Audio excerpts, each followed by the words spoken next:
Good morning, Raptor Freaks. Lexi Odds here. It's a Friday Freakout, and I'm freaking out because the Denver Nuggets championship parade was off the chain.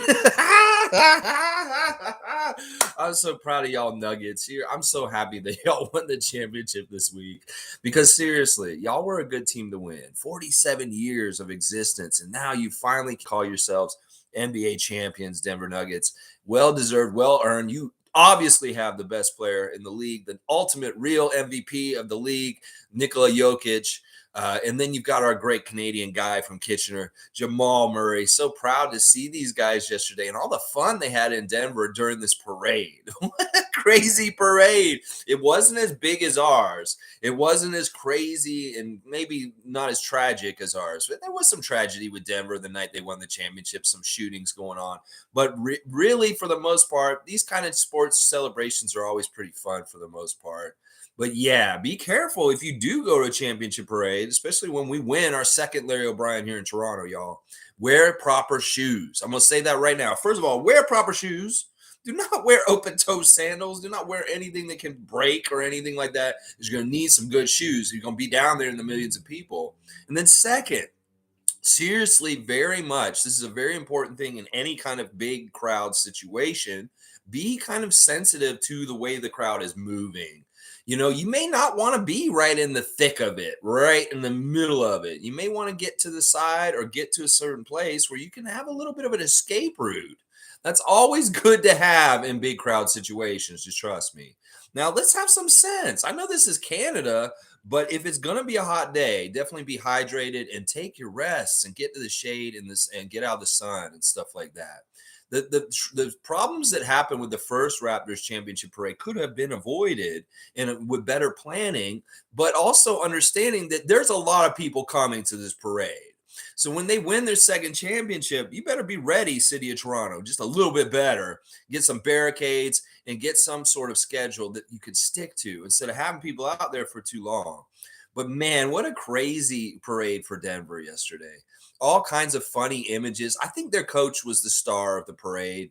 If Mark Gasol was the star of our parade for being just crazy and off the chain and wild at the end of the bus, well, Mike Malone may have been the star for the Denver parade because this guy was out there in a chain with his glasses, and this dude was not acting like he was the coach. You know, if you watched him from yesterday, you'd be like, that's the coach of the team? He's getting on the mic and slandering the Lakers. He's going crazy. It was so awesome. Some of the clips I saw of Michael Malone last night. This guy is funny. He has an edge. He's definitely from New York City, and he's definitely an urban kind of guy. He's very funny. Oh my gosh, lots of great clips from yesterday. KCP doing the Stone Cold Steve Austin beer smash, and Jamal Murray going crazy with the champagne, shaking it up and spraying it all over, and he's like throwing it over at Jokic and his young daughter, and Jokic is trying to shield his daughter from Jamal throwing champagne all over them on the bus. Really, really crazy stuff. Good to see that team celebrate. Honestly, the more I think about Denver winning, the more happy I am about it. You think about guys like Ish Smith, DeAndre Jordan, these Jeff Green. You know, these guys have been in the league for so long, and they've been on so many teams that they finally win a championship with Denver like this is awesome. I'm really happy the DeAndre Jordan won. In some ways, because you got to think about his career with Denver. When he first showed up at the Nuggets, they called him DeAndre Ayton when they announced him for the first ever time on the PA system at the Denver arena. They messed up. Called him DeAndre Ayton. Well, now he's a champion with the Nuggets. You will remember his name is Jordan from now on. And it's just cool in some ways because you think about that old Clippers team that DeAndre Jordan was on with Chris Paul and all those guys. Well, he's the first one that got a championship out of all of them. Oh, so good. I love seeing people happy, and especially people that I like and respect, like the Denver Nuggets. Aaron Gordon, crazy. After the game the other night, he's out in the street running around with all the fans with no shirt on, yelling and dapping everyone, just going crazy out in the streets. Now, I'd heard that Eric Gordon had not been doing anything during the playoffs to be very serious, not going out or anything. His sister was quoted as saying he never is like this. He's very serious right now because he's not going out or doing anything during the playoffs. Well, he had that all built up in him by the end when they won the championship, and he got out there and got on the street immediately after they won the championship. So you go Denver Nuggets. Such fun to see you guys celebrating like this. Of course, we're so proud of Jamal Murray being another Canadian winning the NBA championship. And as Justin Trudeau said, we're looking forward to you bringing the Larry O'Brien to Kitchener and to people at Kitchener and showing it off, Jamal. Man, and I love the emotion he showed after it all. Because seriously, Jamal Murray, his path with the last couple of years of being hurt and not playing for like over a year was very scary, I'm sure. And like he really was at the mercy of the Denver Nuggets in some ways. And he really did want to come through and say, look, I'm glad y'all counted on me and believed in me and didn't give up on me from getting hurt. And well, here we are now. I can help y'all get to the first NBA championship in Denver Nuggets history.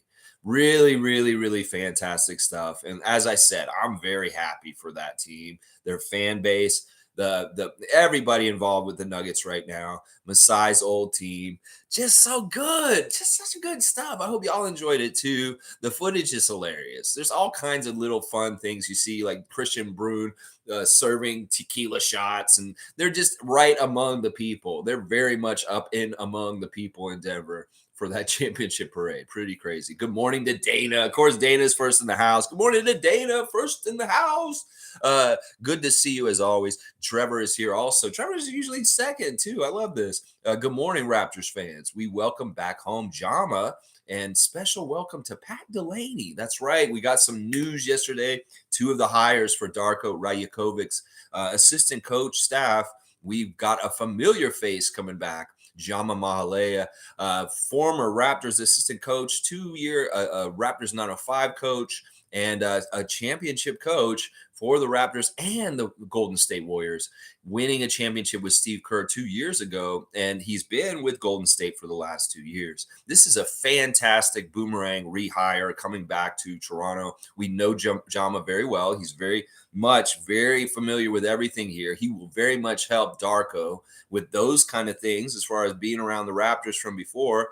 And then, he's a Canadian guy. And as always, we love having more Canadian content around our Toronto Raptors team. And having a Canadian coach like Jama return home to help Coach Darko is absolutely fantastic. We know Jama is very valuable for player development. And we also know that he's just a good, positive, good dude to have around. I know Monique in particular is very happy that Jama's back. And in fact, tomorrow we're going to do the Saturday Share the Love Club Jama Mahalea tomorrow, guys. I'm switching it up. I was going to do somebody else, but with this news and the welcoming back of Jama, let's share the love for Jama on his return back to Toronto as an assistant coach for our team. Now, Pat Delaney is another fantastic hire. I did a little bit of digging on him yesterday after we found out, and he's been around the league for a bit. Now, he's not been around a lot of winning, unfortunately. He was an assistant under Steve Clifford for many years with Charlotte and Orlando, and that's not the best thing to have on your resume, but at least he knows what not to do is what I'll say. But Sioux Falls, he was the coach of in the G League. So he does have head coaching experience in the G League for Sioux Falls Skyforce. And, he has quite a bit of time around the NBA. I was looking more deeply at Pat Delaney, and he's a really good people person. In particular, I found an article about him in the Wizards, Denny Avdija, that they have a very special relationship as far as developing him and working with him. He was kind of a pet project for Pat Delaney in Washington, where he was the most recently. He, in fact, has been with Wes Unseld Jr. the last 3 years or so. He was there since 2020. So, yeah, Pat Delaney's been around the league for about 15 years, and he's a good, solid character guy. From what I'm reading about him, he kind of fits with the whole mold of Jama and Darko already. Just a really positive, kind of player development-oriented kind of guy that, is going to be a great, diverse personality to have on this bench and staff. So now we have two of our assistant coaches. I like the direction they're showing of who they are and what they bring to Coach Rajakovic's staff. So very good hires yesterday. Pat Delaney and Jama coming back. That's right. Trevor's saying the Toronto Raptors front office is not playing. Yeah, ain't playing around. Just got real. Shit got real. The Raptors are going to kick ass this year. That's right. Trevor loves the new hires. And I like him too. I'm really curious to see what former player he may get on his staff. We need to get at least one guy who actually played in the league in some sort of way to be one of our coaches. So very, very interesting, cool stuff with that. I'm very happy to see this. I know a lot of Raptors fans that are in the know, and I know the history of the Raptors, real ones, know how vital and important Jama coming back is a really good sign. The real ones know Jama is a great, great person to have on our team. And, casuals would be like, this is where the Raptors are at. They're celebrating an assistant coach that they got back. Well, you don't understand this reunification of a homecoming for Mr. Jama. And it is a big deal. It very much is. Monique is here. This Raptors super fan, Monique Lawrence, the greatest, is in the house. Let's go, Jama. Welcome, Pat, to the league. And the league ain't ready. Denver people. Denver parade was okay. Nothing like we, the North. Good morning, everyone. Yeah, I agree with that, Monique. There's somebody trying to put the Chicago Sky WNBA championship parade out there that's the Nuggets parade because their colors are kind of similar. But yeah, that's not nice to do that kind of stuff, spread misinformation on Twitter. That's not true. But yeah, nothing's going to beat our parade. I'm sorry. It could be the Lakers parade. It could be whatever parade. Nothing's going to beat that Toronto parade in 2019 except the second Toronto Larry O'Brien championship parade when it comes. Because they'll be even crazier. Watch, it will be. So good to see you, Monique, as always. Daddy Gates is here. Jama is back, baby. That's right. See, a lot of people are excited about Jama coming back and rejoining the Raptors on our coaching staff. Canadian Cowboys saying, good morning, Lex. Bam. And Raptor Freaks, everyone smash the like button. Let's go, Raptors. Thank you, Canadian Cowboy. TGIF, Bradley. I hope you have a great Friday. And let's start this weekend right, brother. Yeah. David Saborn is here. Good morning. Let's blow this shit up. I hope you're not talking about the roster of the Raptors. Let's blow up the NBA with kick-ass basketball in the Toronto Raptors playing. Yeah, I'm all about that, David. Just real quick, guys, I had an idea for about our get-together next month, and I'm thinking, all right, because MSJ is coming back to town, and I know Monique's busy at a certain point in July, that I want to kind of get that week around July the 12th. It's also around when Global Jam will be going on, and having the Raptor Freak get together at Real Sports. I really feel like when we were there last with Greg and Tom and the Saborin brothers and everybody came down there, Evelyn, it was a really nice venue for it. And in some ways, getting to Union Station and getting to the arena is one of the easiest places for us to all meet in some ways, just because of the TTC and how it all comes right down. So I'm thinking we'll have it at Real Sports this time. And we'll do it like maybe during the day on a weekend. Maybe, I don't know. Y'all tell me what kind of part of the week would be easiest. I don't want to go there in the evening, especially on the weekend, because it does get busy like a bar does downtown. But if we can go down there maybe on an afternoon and have part of the restaurant just to hang out and have the big Raptors Freak meet and greet and hang out, I think that would be the best. So I'm looking at somewhere around the weekend in the middle of July, during the day at Real Sports for our meet and greet. So y'all, if you have any input, and listen, I'm trying to cater this to as many of y'all to fit so that y'all can come, like MSJ coming back to the country, Monique not being busy and everything, Sue, other people, Evelyn, whoever has whatever's going on around then, just let me know what's up so we can try and fit it so that as many people can make it down to Real Sports for our Raptor Freak summer meet and greet in July, the middle of July. It'll be about a month from now, right now. So just so y'all know, that's what I'm looking at. I know David and Peter will have no problem getting down there, and they'll actually like that it's there. So that's what I'm thinking. Real Sports, middle of July, sometime maybe in the afternoon on a weekend or on a weekday in the evening, but not on the weekend night, like Friday or Saturday. None of that junk. Either a Saturday or a Sunday during the day, or one of those weekday nights, Monday, Tuesday, Wednesday, or Thursday. So, all right, good to see you, David. Yes, sir. All right, let's see. Isaac's here. Good to see you, the benevolent Isaac Campbell. All those doubters are real jokers. So many bad ESPN clips forever living online, discrediting Jokic and Jamal. Laugh out loud. He's getting heat for losing the MVP trophy. The people are going to be haters. Some people are haters because, listen, we got to understand this. They were shots fired on Laker Nation yesterday by the Nuggets all over their championship parade, specifically by Michael Malone. They said that, what did the owner say? He said this guy came into the league coaching like his daddy, and now he's made the Lakers his daddy. Said something like that. I'm like, whoa. So you got to realize, Isaac, when you have like anger and you talk trash to Lakers Nation, well, it manifests in weird ways because there's a lot of Lakers fans that are media personalities. And so they're coming out and slandering and being negative towards the Nuggets because of the Laker hate.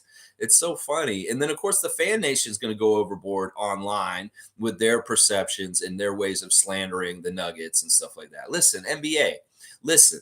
The teams that are not perennial all the time, like contenders like the Lakers and the Celtics, and that y'all push down our throats, when they win championships, this is good for the league. And even if you fan bases that are like Lakers and Celtics fan bases are pissed about this kind of stuff, just shut the fuck up, man. Y'all have so many championships. You're going to have prestige and all the kind of things that y'all have anyway. So let a team like the Nuggets get some shine and feel pretty good about their championship. Don't slight this championship. This championship is badass.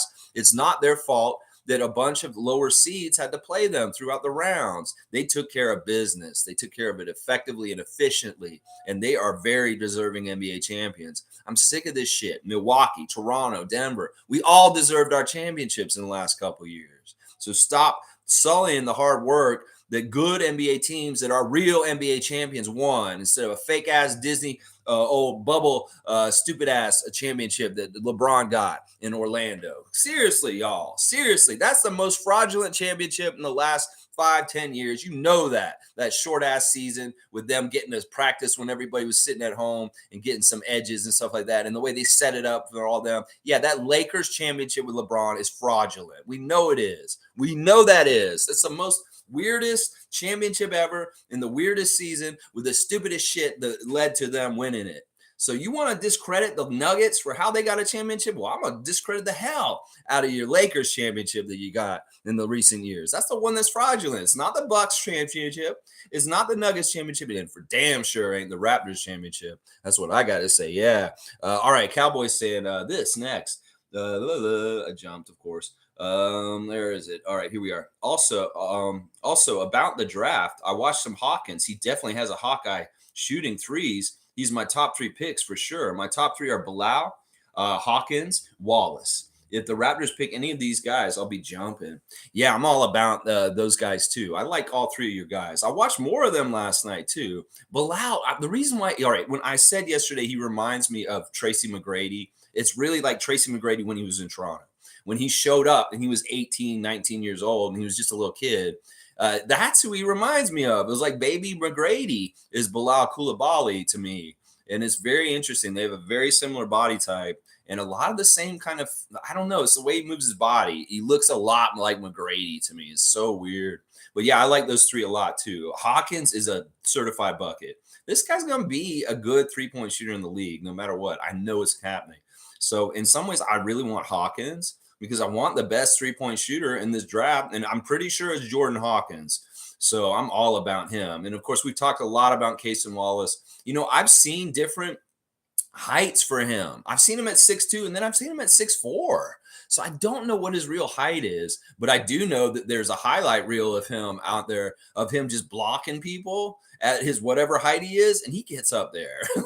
And this crazy blocks too, where it's in transition, and the guy thinks he's got the layup or the dunk, and all of a sudden, Cason just comes out of nowhere, and he just like takes it from them in the air. It's so crazy. This dude is a little dude, but he's got hops like John Morant. He's got hops like Allen Iverson. He's got those kind of little guy hops. So it's very entertaining and interesting. He's going to have some interesting plays. And like I said, this guy losing the ball at one court and he's running down the court in a fast break transition and he's getting up there and blocking a guy who's just about to get an easy layup. Yeah, that's pretty impressive that he can recover, and it shows heart and grit that he makes the effort to get down there and stop them when he could just easily stand back and say, oh, they got a basket. No, he went down there and he stopped them. So there's a lot of things I'm liking about the three guys that Bradley's mentioned here. I'm with you on those. Bilal a little bit lower just because our need isn't exactly Bilal right now. But definitely Hawkins and Wallace for sure. Tom Duke saying, good morning, good vibes, Friday Freakout. That's right, baby. Celebrating Canadian Jamal Murray's championship. Bring that Larry O'Brien back to Kitchener and show the young children of Ontario that trophy once again. And let's get the next crop growing of great young Canadian basketball players, men and women. That's right. That's what I'm all about right now, growing the sport in Canada. And thank you, Jamal Murray, for doing something. I love this. All right, first of all, when they won, Vince Carter tweeted Kitchener, I see you, Kitchener, or something like that. And like it's funny because Jamal said Vince has a huge influence on him as a kid here in Ontario, of course, growing up in Vince Sanity. You know, a lot of the reason why Jamal Murray is who he is because of Vince Carter. And he gave him a lot of credit, and he's really putting him on blast and talking about his effect on him as a kid growing up in Ontario and watching the Raptors. You know, I love that Jamal has now done something that his hero never did. It's such a cool, awesome thing to see somebody surpass their own hero. And that's what he did. He got a championship, which Vince never did. So you go, Jamal Murray. You just did something your hero never did. And I'm proud of you for it, man. I'm proud of you for it. And that emotion you showed was real at the end of the game. I get so like I'm so proud to see people unabashedly show emotion in public. And when you know, people may say he's soft. Oh, look at him crying like that. No, that dude earned it, man. That dude earned the right to show emotion in that moment. Trust me. Sitting out like that, he had no guarantees what was going to happen to him with his NBA career. Fiercey's here. Good to see Fiercey. Saw Sarah. Scotty Barnes, Twitch family 2022. Scotty, we love you. Lloyd, why not Lloyd? Yes, that's what we're saying. Good morning, fam, and happy Friday. Lex, I believe Jama was in your wish list for head coaches, so it's amazing he's still coming over. That's right. He was on our spreadsheet. He was in a possible candidate role for the job here in Toronto.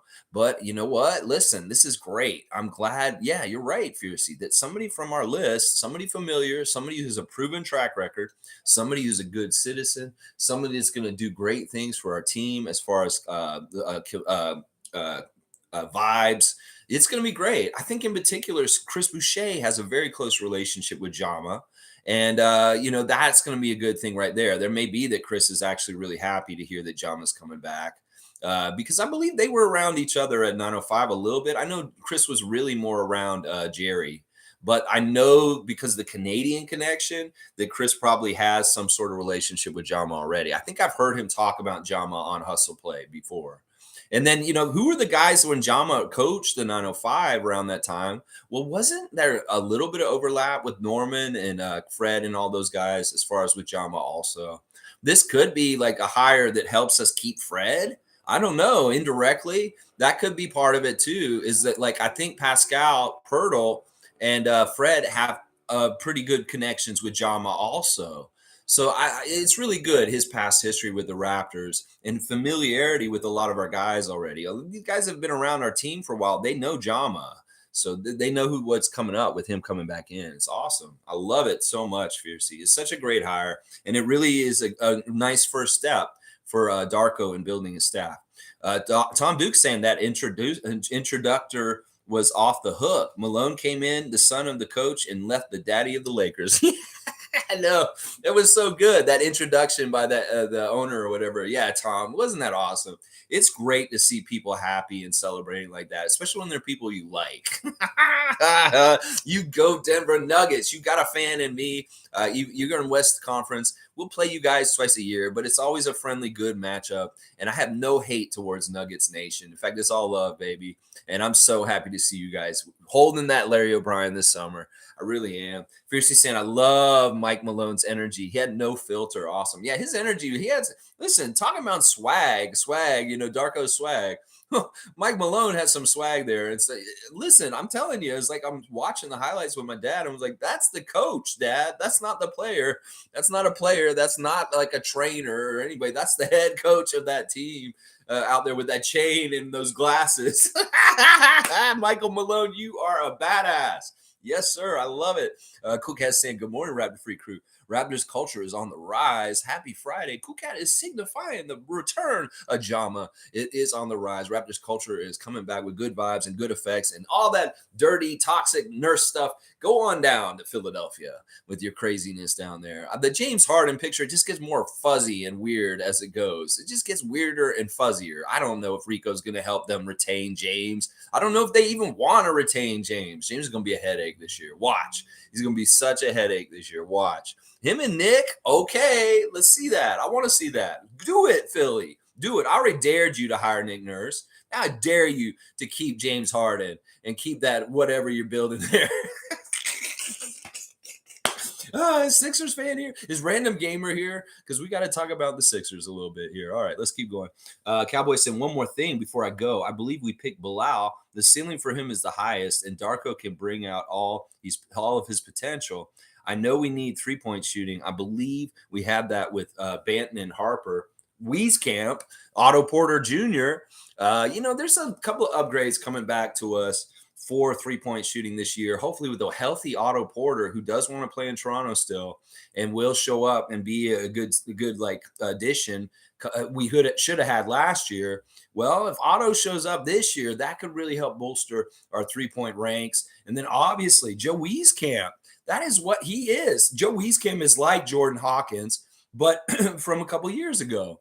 And we need Joe Wieskamp to show up and actually get used this year. I would love to see the promotion of Gabe Brown from the G League to the Raptors because this man's also a good 3-point shooter, was mixed up with a slasher scorer that can play pretty good defense also. So Gabe Brown needs a promotion, Masai and Bobby, and maybe you need to invite him to training camp and see if he can get that extra two-way contract that we've got this year with 18 players on our roster, according to the new CBA.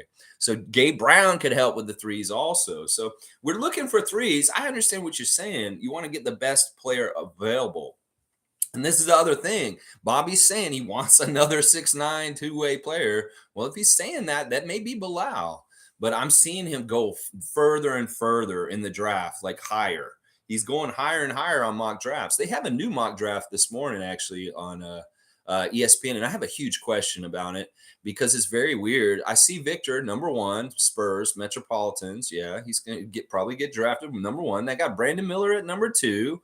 Okay, Cam Whitmore, number 3. Okay, Taylor Hendricks, number 4. Okay, are you guys understanding what I'm talking about here? To number 5, Grady Dick. Number 6, Cason Wallace. Wait a second. Number 7, Derek Lively the second. 8, Jarris Walker. Wait a second. Where's Scoot? Hang on. Why are they not putting Scoot up near the top at this point? They've got Scoot all the way down. Guess what number they got Scoot at on the latest ESPN mock draft this morning? They've got him at the 13th spot in the mock draft right now this morning. Scoot Henderson, 13th spot. Why is he falling like this in ESPN's eyes from second or third pick to 13th pick? Very, very interesting. Very, very weird. All right, Cool Cat saying, I'm happy for Denver Nuggets chip.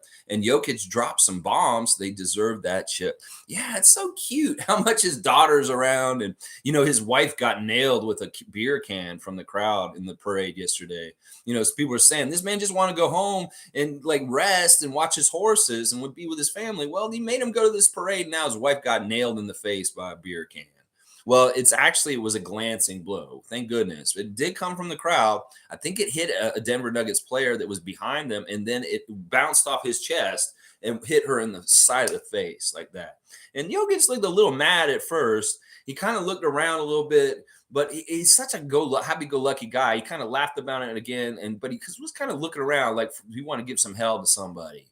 What do you do in that situation? These parades and championship celebrations can be a little crazy and a little hairy, as we know here in Toronto, and they know in other cities around North America when sports championships are gotten. So, yeah, very, very good stuff. So happy to see the happiness in Denver yesterday. Fiercely saying, I hope Jokic found his MVP trophy. Yeah, I think they were saying yesterday that they knew where it was. It's just he didn't know where it was. As long as that thing's not on eBay. That's all I'm saying. It should not be on eBay. Leslie's here. Good morning, Leslie Hart, a great Raptor freak. Good morning, Raptors freaks. How great is it that Jama's back? Yes, Masai. Yes, that's right. A great character person, somebody familiar, and somebody who we know already fits. Somebody that's just an up and coming mind in basketball, somebody who's Canadian and from this country coming back home. As Doug Smith said this morning on Twitter, we have repatriated Jama back to the Raptors. I love it. I love it. And we're doing the Saturday Share the Love Club for Jama tomorrow. So tune in 9:30. We're going to talk more about Jama and what we're really appreciative of, him returning back to the Raptors and his role and his time with the Raptors before. Cool Cat saying NBA champion Jamal had me in tears. I'm so happy for him. Heart of a champion to overcome all the odds. A lot of people are giving him a lot of good credit right now. Some people are saying he's the best point guard in the NBA right now. Some people are saying that, they won't win this championship or do what they did on this run without Jamal Murray. And that is very true. Obviously, Jokic is the most valuable player and the most important one. But Jamal Murray is absolutely essential for what they did also. And he really did have a fantastic playoff run. There were some times earlier in the earlier rounds where he had magnificent games. And he was pretty damn solid in the finals round also. So, yeah, I'm so happy to see this guy have so much success. And it's just cool. And seeing like his dad palling around with the Jokic brothers and everybody just having such a good time, celebrating all together. Just good stuff. Just such good stuff. Mike is here. Good to see Logical Raptors fanatic in the house. Salute the real ones, Project Truth always. Mike, keep doing what you're doing because you are doing Project Truth and helping the good fight and things. So good to see you, Mike, this morning. Things are being done. I think we just need some patience to see how this goes. I think Mike's right. This is the summer of change. Obviously, we've changed our coach, and this is a huge change. Well, there may be some more big, huge change coming. As I've said, the summer of 2018 is very reminiscent right now. The summer of 2018, a couple things happened, big changes. And, well, I still expect one more shoe to drop as far as a big change with this team that's going to really change the look of how we are and maybe the perception of what we might do this season. Kawhi Leonard coming here was a very big question mark at that time, whether he'd even show up, whether he'd be healthy, whether he would want to play hard for the Raptors. Well, we got all those questions answered in that season in a major way, and it was all good answers. So we'll have to see and be patient, just like Mike's saying. Not everything's going to be figured out until probably into August. So we need to be patient the next couple months, Raptors Nation, and be ready to see some interesting things and hopefully get some good excitement and enthusiasm continuing to build as we get closer and closer to the next season. Because, yeah, I'm feeling real good about the things we're doing right now and the direction we're heading so far with Darko and his first initial hires. We'll see how that goes with the players. We'll see how it goes with the draft. And there'll be probably a lot more excitement as we get a draft player and boom, we maybe see some movement in the free agency and things like that too. Isaac saying, yes, Bradley, Nick Nurse failed to bring out the best of our players and our collective best. Go big, 6'9". I don't know how Darko will utilize this lineup different than Nick. I would like to continue to do 6'9" experiments. But I really do believe that if there's one thing the Raptors have learned in the last couple years with their roster and what we're doing is we need to have both looks. We can't just have a crazy 6'9" roster all the way through. We really do need to be able to go traditional sometimes. That a real point guard and a real center are very important for the Raptors just to have versatility and the ability to go traditional if we need to because of certain issues with a really quick small guard or a very dominating center. So I'm really happy to get a more traditional kind of player in this draft and not go on this 6'9" template that we've been going on for a couple of years now. So we'll have to see how they look at it. I really do think, though, that was one of the toughest lessons we've learned and the failure of Nick Nurse and the things that happened last year is we need more traditional kind of players in certain cases to play a traditional kind of lineup. And that's why Jakob getting re-signed coming back this year. And, hopefully Fred staying too, or drafting a point guard is smart for the Raptors, because I do really feel like we need to have that versatility. We have the versatility of going man to man or zone or whatever change and switch up on our defensive schemes. We need to have that kind of versatility with our personnel and the kind of makeup of our lineup, especially because we need a big guy to go against a big guy, or we need a little guy to chase around a little guy. So that's the way I look at it. We can have versatile different defensive schemes. Well, we can have a versatile different kind of positional lineups. Tom Duke has got the shirt checked off. He's got the playoffs checked off. He's got the conference checked off. He's got the champion with the Maple Leaf, and he's got Murray. That's right, Tom Duke. Celebrate Jamal Murray, great Canadian Jamal Murray, NBA champion Jamal Murray. Race Mode Daily is here. Jama, let's go development. That's right, Race Mode. We love to see one of our own come back, especially a Canadian one of our own. Get that Canadian content up, Masai Ujiri. That's right. I want to see Serge next. You hire Serge Ibaka and let him be a player on this team and also an assistant coach. I want to see that. Masai, make Serge Ibaka assistant coach player. Please do it. Fiercely saying, we clearly see front office are focusing on player development with these amazing additions. I'm extremely happy for Malachi, Delano, Christian, Jeff, Ron, Joe, Scotty, Precious, etc. They will cook. Yeah, I'm excited for the youngsters too. These guys that are older, like Fred and Pascal and OG, they should be excited too, because there can be really nice developments for them also. Player development never ends. And Fred and Pascal, they've gotten really far with their development, but they can still go places, especially with the drive of Siakam. He's never, ever settling for what he is. He wants to get better and better, and he is already phenomenal. Well, he's not stopping. And that's something true with Fred, too. He very much looks at it the same way. And in some ways, that's part of the reason why I value these guys so much. People may think if we give a lot of money to Fred, that he's just going to coast and be happy sitting on that money. No, he won't. It's not the personality for that. And that's the thing that, why I really like him and value him is because he's not just to get the bag. He's about winning. He wants to win, and he continues to develop and get better in any kind of way he can, even at this stage in his career. So, that's the thing. Development is not going to just end like when these guys get 5-6 years in their career. These guys continue to develop. Now, other players may not develop anymore after their second year in the league. But that's the kind of thing. Maybe that's why Masai values his dude so much. Because it's like, I could give Pascal $30 million, but he still works just as damn hard. And he cares about making himself better and better. Doesn't that sound like a guy you want to hang on to no matter what? Well, Fred's the same kind of way. And that's why we value these dudes, is because the return and the investment of paying these guys is that, well, they're not sitting on their laurels just happy where they're already at. They're continuing to try and get better. And that in some ways says so much about their personalities. Other guys would just be like, yeah, I got the checks and I'm good. I'm on the NBA. I'm doing what I'm doing. There's a big difference there. G saying Aaron Gordon built a gym and court in Denver and apparently lives there, according to his sister. Also, yes, Jama. Yeah, I've seen that gym that Aaron Gordon has in some clips and stuff. He's a weird guy. Of course, his history with Lowry is not very good. And then, of course, he got some get back at Lowry in this championship final just recently. I don't like that totally, because that's kind of Raptors history with Aaron Gordon on the Magic. But, in some ways, he is one of the ones that I'm not totally thrilled won a championship. But the rest of them, most of them I'm pretty happy won. But Aaron Gordon was kind of like, at least, well, one of them has to win.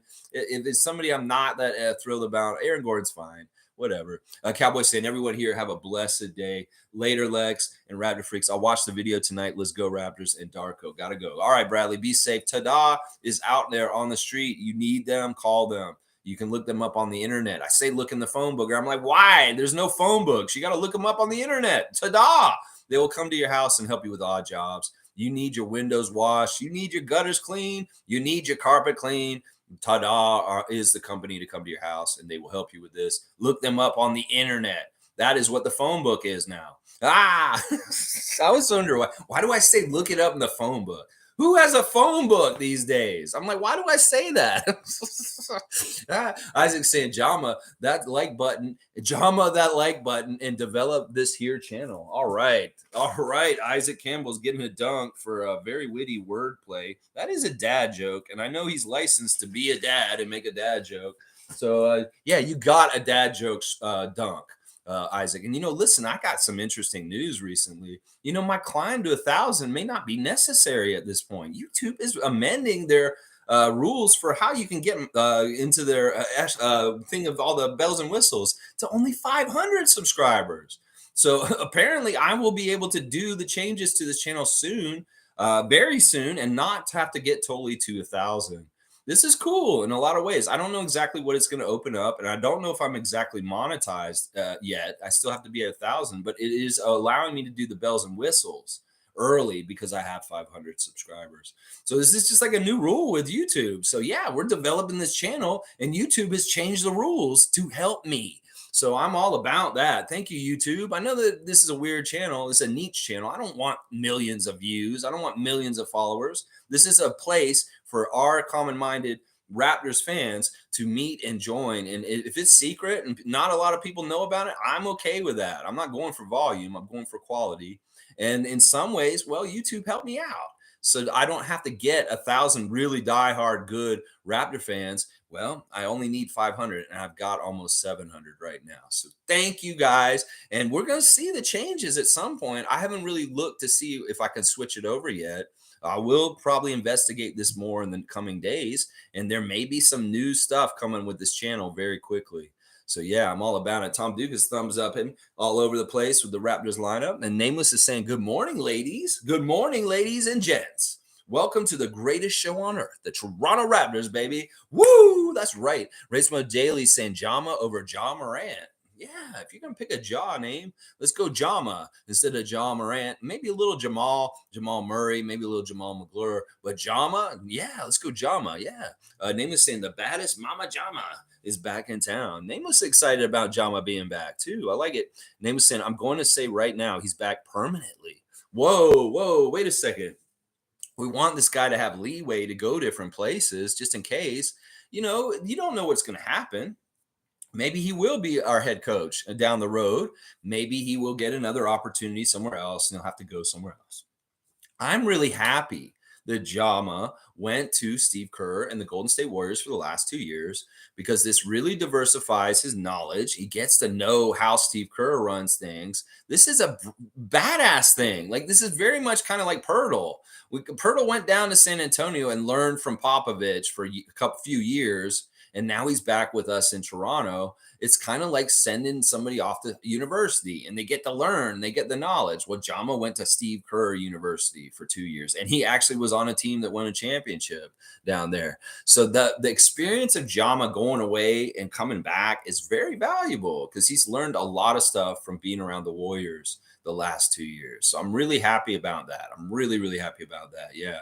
And you think he will be the next head coach of the Raptors? Well, I want Darko to hold this job as long as possible, as long as he can, because this guy, I want him to be so successful that he makes Nick Nurse's accomplishments look like they were just the prelude, the very, very introductory part, and that he is the meat of the whole story, Darko, because he gets the multiple championships, not just the initial one. So, I'd like Darko to have the long, long legs because honestly, he in some ways does have a really good kind of institutional vibe to him. But it's really good to have somebody wait in the wings just in case down the road. But I don't want to forecast any of that. I only want success for our new coach right now. But yeah, Jama is a viable candidate down the road at some point for sure. For sure. If he was the head coach of the Raptors someday for some reason, I would not be upset about that. G saying Scotty missing playing and posting ball pics in his Raptors gear. Fred practicing in a Raptors shirt. All right. G has cued me to go to Instagram and look at him. He's exactly right. I wrote Scotty a message yesterday after I saw that because he did this last summer too. All right. First of all, we'll look at Slim Duck first. He's got his dunk from the free throw line posted up on Instagram. He wants to know what y'all rank it. Do you rank it on a scale of 1 to 10? I told him I rank it 25 out of 10, just like his number. And I sent him that message. I said, that's a 25 out of 10, Chris. that dunk he did almost from the free throw line last season. So go give him a message and tell him what you think of that dunk. Also, Chris, I don't even know what that post is exactly.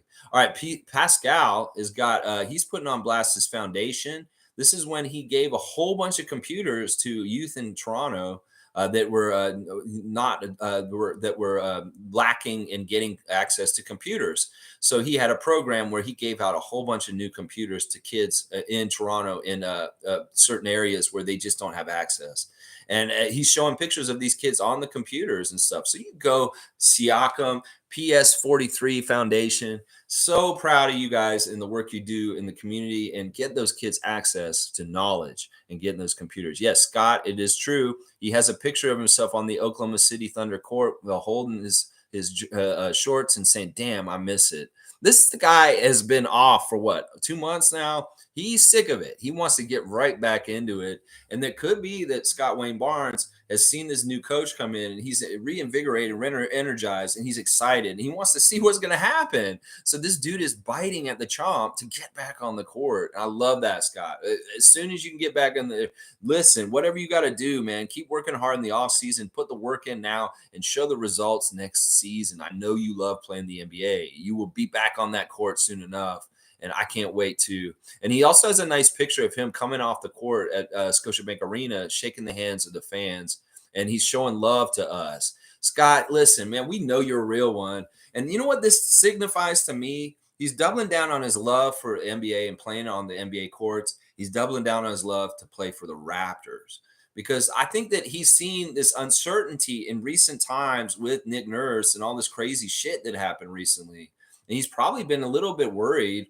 Well, I think he feels real confident from getting the hire of Darko and seeing how things are evolving now with the new regime of who's running this team as the coach. So I'm really excited about this. This is showing Scotty is enthusiastic. He's excited and he can't wait to get back on the court under the direction of his new head coach, Darko Rajakovic. So listen, what's not to like about this? Scott's bought in. He's a real one. He's a Raptor. He loves the fans, and he can't wait to get on the court, and we can't wait to get you on the court again. Listen, I want to show you all something I got yesterday, and it's going to be in the background on my shots a lot soon. I got to show you this. This is amazing. This is amazing. I went down to Scotiabank Arena yesterday to Real Sports, and I got Adriana a Fred VanVleet jersey for her birthday. She really loves Fred. And even though Fred is kind of like in limbo about whether he's going to be playing for us or not, she said, I don't care. I just want his jersey. Even if he leaves, I want to always remember him here. And I was like, okay. So went down there and I got her a really nice red Fred jersey. And they had a deal. You buy one thing, you get something half price. So I was like, I want to get something half price. If I'm going to buy something, I might as well buy something else. Well, you know what I bought? I'll show you right here. This was a crazy thing I bought. This badass Scotty Barnes Rookie of the Year bobblehead. And it's going to be sitting behind me when we're on the championship flag wall next time. But it's got a little Roy ball here. Spins and look at Scotty. Look, he looks so great. So I've got it to add with DeMar and Charles Oakley and Jerome Williams. This is real Raptor freak stuff. I love this so much. This badass bobblehead. And you know what? They have a really good selection of bobbleheads down at Real Sports that I didn't realize. We may be getting better trophies. You know, that Vince Carter bobblehead may be the first bobblehead that goes out to David. But there may be other bobbleheads like this. I'm keeping this one, though. This is special to me because this is Scott. And this has got to be part of the set design for the Raptor Free channel. So you're going to be seeing this behind me on the other wall. But yeah, isn't that cool, man? Look at that. That's so cool. This is like giant, too. This is not a small bobblehead. This is crazy. But yeah, oh, man, I love this bobblehead so much. It makes me smile so much.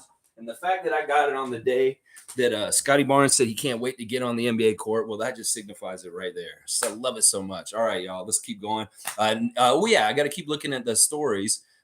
Fred, as you said, is in the Raptors shirt in his latest Instagram, and that's a really good sign, guys. Listen, Freddie's a real one, y'all. He's not a liar. He doesn't lie. He says he wants to be a Raptor for life. Well, if the business side of things don't get in the way, he will. Watch. He will be a Raptor for life if the business side of things doesn't mess him up on that.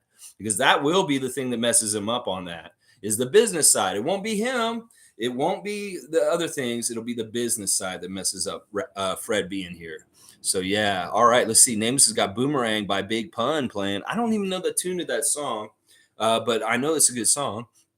Let's see. JJ Redick, assistant. You want JJ to come in, nameless, huh? I don't know. He's really good on TV. We need more truth tellers like him on the broadcast in ESPN. You got to think about it this way. You take JJ Redick off ESPN, well, that's one less like quality person on that channel. We need as many quality people on ESPN, and JJ's kind of one of the real ones that kind of has a head on his shoulder and kind of good point of view. Some not always talking out of his ass like some of the other ones. So yeah, all right, tutte brave. Yes, yes, some good Italian this morning from Nameless. Always love to see that. Let's keep going with the chat. I love seeing so many different comments and things. All right, Monique is saying tomorrow's the anniversary of our parade. Yes, yes, that's anniversary. This is like anniversary week of championships all over the place. I was seeing clips from Pistons, Detroit Bad Boys championships in the 89 and 90 teams, seeing all the different championship teams getting celebrated and the anniversaries and stuff. Yep, it's that time of year. Shir Khan saying, good morning, Raptor Freak family. So happy for Denver, but now it's all over. The road to the draft and free agency is crazy. New Orleans wants to trade Zion. Dame wants help or he's gone. And Beal, oh my God, maybe Miami. I don't know. I like our team as is.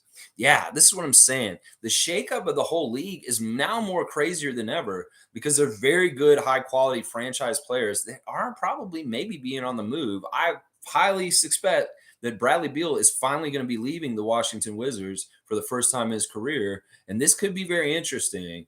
I'd like him to go to Miami. No lie. I'd like him to go to Miami because he won't help them. They won't be as good.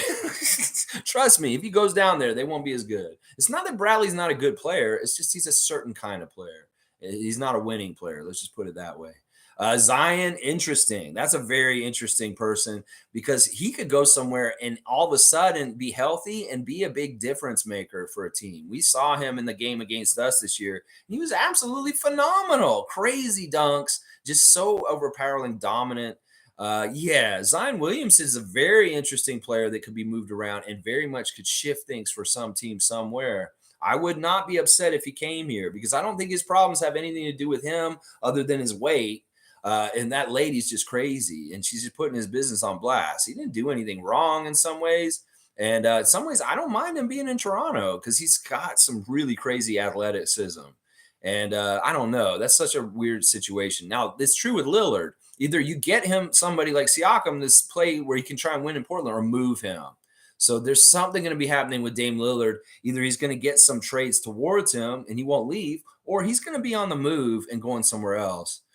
And then you got to talk about Kyrie. You got to talk about James Harden. There's so many huge names and big time players that can get shuffled around this summer. And the landscape of the NBA could change real quick in the next 2 or 3 months. So we got to pay attention to this. It's really crazy. Daddy's saying, isn't Bilal Victor's best friend? Yes. Yeah, they're best friends. They play for the Metropolitans. Listen, they're playing in this championship over in Europe, and they're bound to get beat. The Metropolitans look unbeatable with Victor Wembanyama, such a crazy phenom, such amazing person coming in the league. Seriously, this dude's a real deal. But they're about to get beat by Monaco. Monaco, his best player is the guy in the suit. Jordan Lloyd, our champion. It all comes full circle. We're talking about this parade that happened 4 years ago. The anniversary is tomorrow. We talk about our championship 4 years ago. And the guy who's sitting on the sideline when Kawhi made the shot going, well, that man's about to put Victor and Bilal out of their playoff because Monaco's beating the Metropolitans. Jordan Lloyd. That's right. Jordan Lloyd's the one's taking out Victor.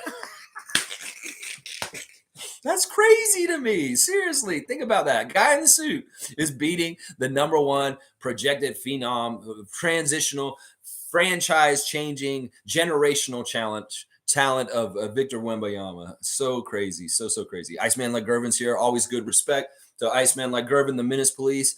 Denver is another reason why the Raps should keep their team together and run it forward. As long as Fred, Siakam, Gary want to return, welcome them back. A new coach can do wonders. Cason Wallace, 6'2.5" without shoes. Yeah, see, that's what the height is. It's like they measure them with their shoes on and then with their bare feet, and that's the difference. Often is something like that. So you're saying legitimately that Cason's 6'2.5". That's what he looks like. He doesn't look 6'4", and I think Wikipedia has put him at 6'4". That's kind of maybe his agent coming in there and trying to do some editing. Got on his Wikipedia. It says you're 6'2", Kaysen. We'll put 6'4". We can get away with that. Charles Barkley used to say he was 6'7" when he was only 6'4". Okay, so we'll go ahead and just put 6'4", even though you're 6'2". So yeah, I mean, I love what you're saying, Iceman. Listen, I love that you're not anti-Fred like everybody else. If Fred's bought in, Fred believes in being a Raptor. Fred believes in winning for the Raptors still, and then none of this, all this extraneous bullshit. The Pensera basketball channel and their bullshit. The ideas about Fred and being greedy. The ideas about this. Fred comes in, like people are saying, what? They don't want Fred here because of Darko, because they don't think that he'll fit with Darko. You guys are crazy. You don't understand what Darko just did with Desmond Bain? Like, seriously, what is so different from Fred to Desmond Bain? There's not a whole lot in some ways. And if he can utilize Desmond Bain the way he had in Grizzlies on their team, well, Fred can get used by Darko very effectively. And in fact, he may be more, like we said, watered down in some ways than Nick just overusing him, that it may really have a good effect for Fred on injury things, no nagging injuries, no running in the ground. Like I said before, if he's got more energy at the end of the game, he's more likely to hit those big threes to carry us home in clutch moments. So that balance of not overplaying Fred, if he stays with us, is going to happen with Darko. He's not going to overplay him in those kind of ways like Nick did. So I don't see why some people are saying, well, Fred doesn't fit with Darko. You're crazy. Just look at what he did with Desmond Bain and realize that Fred can be just like Desmond Bain under Darko in that kind of system. So, yeah, I'm totally with you, Iceman. If these guys want to stay, they don't want to go get the big paychecks, Gary and Fred. They want to stay as Raptors. Well, that shows everything I need to know, that they believe in their teammates. They love this franchise. They love the city, and they want to stay. That's what I'm all about. And I feel like both those guys are on that page. I mean, Gary really loves Toronto, too. It can't be understated. Like, you kind of realize part of this with Gary Trent Jr. He was a kid when his dad played for the Raptors. And in some ways, he came to Toronto as a little kid and saw the amazing, wonderful city, the bright lights and the craziness and how nice and clean and everything about it. He went to other cities too, I'm sure. He went to New York. He went to other places. But there is always something magical about Toronto when you're a kid. There's just, I don't know how to describe it. I know as a kid from Toronto, but grew up in Florida in Tallahassee, when I'd return as a kid to come up and see my grandpa and grandma in Toronto, being in the city of Toronto is just something like it's like the Wizard of Oz. You're like in the city of Oz. And I think that Gary's got that effect on him from his younger days when he was a kid and his dad played for the Raptors. He'd come up here and he'd be around Toronto, and it's like just a magical place from his childhood in some ways. So we've got to realize that there's some bonds with the city of Toronto that Gary and Fred have that most NBA, ESPN experts are not going to take into account. And that may be what surprises them when they stay here. So I love it. I love it. And thanks for the comment, Iceman. Always good to see you. Shir Khan saying at Daddy Gates, they are teammates. So maybe they are best friends. And he put him on blast. He put Bilal on blast. He raised his stock up. Seriously, he's getting that man money.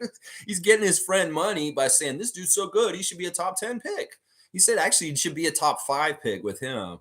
Wow. Bilal's stock went, people are listening to Victor. Maybe he's a big 7'5" guy, but they're going to take his acumen too. It's like, oh, you're 7'5", you can play basketball real good. He's right. We should go get Bilal. Doesn't mean he's a good scout. Oh man, Infamous is saying, salute freaks. A fraudulent championship only exists in wrestling. Laugh out loud. I respect all NBA chips. I love that attitude by Infamous. I think he's right. All right, I was denigrating the Lakers championship. But really, it's kind of in response to the denigration of other championships like the ones I named. And you're right. Getting to the championship is hard either way, any which way it is, even if it's an easier way through a bubble. But you're right. You're exactly right. If it's WWE, yeah, that's a fraudulent championship. In fact, they changed their champions so many, and they have so many different championships. None of them mean anything in wrestling at this point.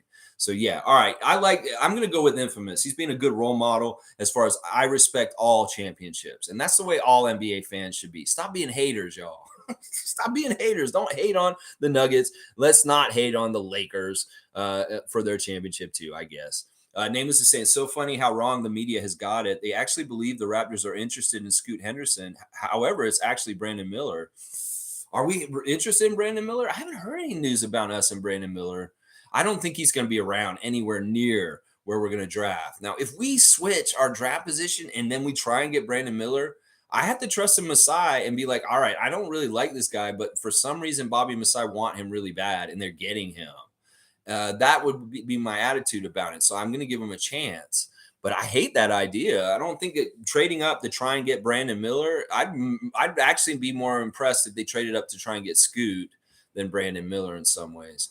But yeah, I don't know. I don't want either of those two guys. I really don't. I'd actually almost rather have a Thompson twin. Shere Khan saying I'd much rather have a draft day trade once we know who falls where. Yeah, I don't know what kind of trade we'll have.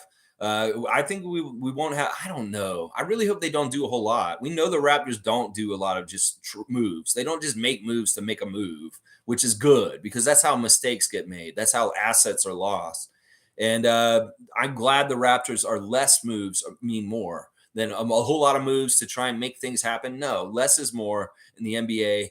And sometimes fans are just starved for news or action that they kind of encourage. Oh, I want more trades. Oh, I want this. I want that. No, that's not the way to run your team. You be very deliberate and smart. Less moves, very smart, calculated moves, and not just like shooting buckshot of change it. Oh, I'm going to just do this. I'm going to change the coach. I'm going to change Fred. I'm going to change this. I'm going to change that. Well, what the fuck? If you change too much, you might throw away some of the good stuff you actually had.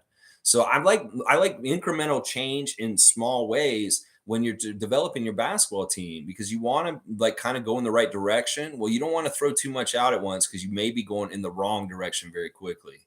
That's the kind of the way I look at it. Yeah. Randolph's here. Good morning, beloved Raptor Freaks, most informative gang. Blessings on everyone. Blessings to you, Randolph. And I hope that you and your family have a fantastic weekend this weekend. Enjoy the great June weather wherever you guys are living, your whole family all over. That's right. Name is saying, don't test my Southern Italian instincts where even women and children hide in bunkers and mountains for 15 years. Wow. Is this something to do with Pompeii or something like that? I don't know.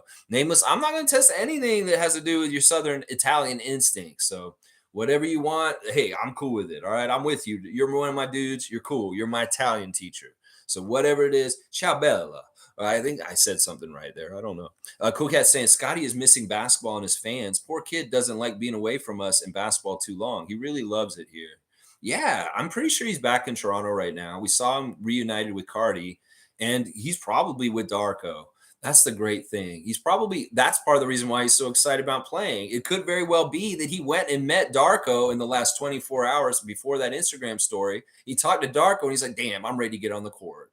This dude just reinvigorated me right away. He may have sat down with Darko and it's like, this dude is cool. He's like listening to him. He probably said some funny things to him.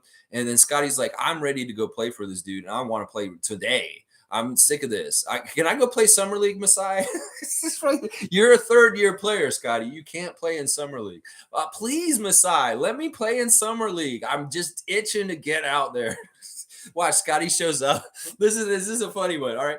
What if Scotty puts on a mustache and he shows up at a CBL game? Who's that new player for the Honey Badgers? Oh, that's Jimmy Burns. Jimmy Burns? Okay, yeah, Jimmy Burns. He's a power forward. Okay, yeah, he's our new center for the Hamilton Honey Badgers. Okay. He's got a mustache. It's just Scotty with a mustache. It's Jimmy Burns. Okay, I've never seen him before. He has to play. He needs to play so bad. All right, let's go. Country Cock say, good morning, Raptors freaks. Welcome home, Jama. Our player development and team culture just got a huge boost for next week's draft. I like Hawkins and Wallace too, but Keontae George is his favorite. Nice, Country Kong. I watched a little bit more of all those guys last night. And I was watching Keontae a little bit more last night. He is a really good scorer. And, he's not my favorite out of all those guys, but he's acceptable. I'll just say that. We need a bucket getter. Well, Keontae George could be that guy. And that's really what I want in this draft, a bucket getter. They can be a great three-point shooter. That's fantastic too. But we need someone who's a bucket, a certified bucket. And a lot of people are describing Keontae that way. Mike's saying the Nuggets deserve their chip. They've been good for a while, but tweaked the team to become better over time and was complete from all the pieces, weapons, and play systems built. They ran multiple looks. They totally deserved it. They were the best run team. They had the best chemistry. They had the best player. They did the best stuff. They were overpoweringly good.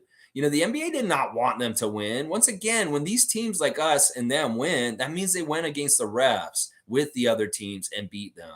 We know the refs were helping Miami in the finals because they wanted the finals to be dragged out a bit more than just 5 games. Well, they overpowered the refs in the last 2 wins of that series. The refs were trying to do some funny stuff to help set up Miami, but Miami wasn't close enough to be good enough to beat how good the Nuggets were.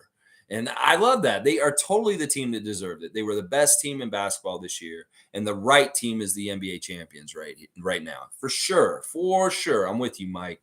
G saying, Iceman, want to see that too. Want to see how it looks with a different coach and system that make the necessary moves to fill in the gaps under his system. I just really want to see how they get utilized in the balance. I just want to see more balance. I want to see more competency. I want to see more effectiveness. I want to see these guys complete man advantage of fast breaks. I'm serious. Like, I feel like that's some sort of weird thing that was going on where our guys are on 2-on-1 fast breaks and they don't get a score. Like, that's messed up. That's like garbage basketball. That's like shit you see in high school. No, and even in college, you have a man advantage fast break. You're finishing the basket somehow, some way. And that's what I was really upset with the Raptors last year, because we look Bush League when we got 2 or 3 guys on the break and 1 or 2 guys beat us in defense. So, we got to change that. First of all, I want to see improvement with that. That's going to be a one symbol that I'm going to see. And I'm going to be like, oh, crap, I'm so glad Darko's here, because that's going to be a big difference. And then the shot selection. We've got to get these guys to take better shots that are more high efficiency. Sometimes we settle for 3-pointers when we should be getting a little closer and getting a high percentage shot that will for sure go in. That's the kind of stuff I'm really looking forward to possibly changing with Darko in charge. Is our offense just looks way more efficient and just more effective. Our offense was not effective last year. It was garbage. And that is a huge place where we can have a huge improvement next season. And I'm all about it too. I'm with both y'all on this. I want to see this too. Shirkan saying, Scotty's the only guy off limits in trade talks. He's a lifer in Toronto. I hope so. I really do. I really, really do. I got that nice new bobblehead. I don't want to look at it someday and be sad because the man left.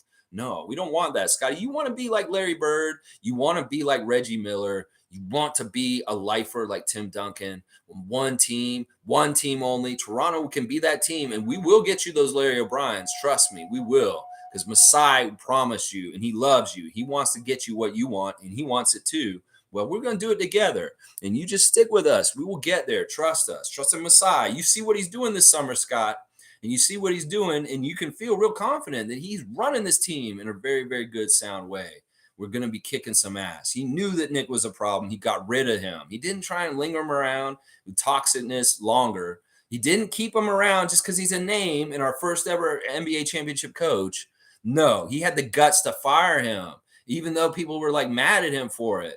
And people were like, what the fuck is he doing? He just fired Nick Nurse. Well, that's gutsy. And that shows to you that he cares and he wants his team to win. And I'm sure that really went a long way with Scott. Seriously.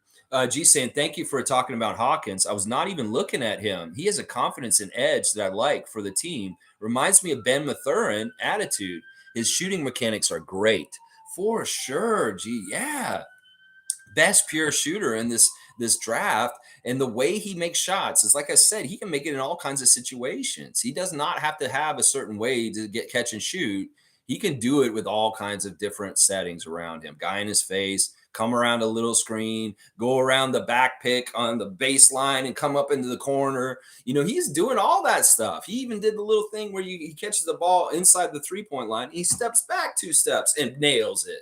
There's every kind of way he can hit a 3, and I love it so much. I love it so much. Yeah, Hawkins is somebody I like.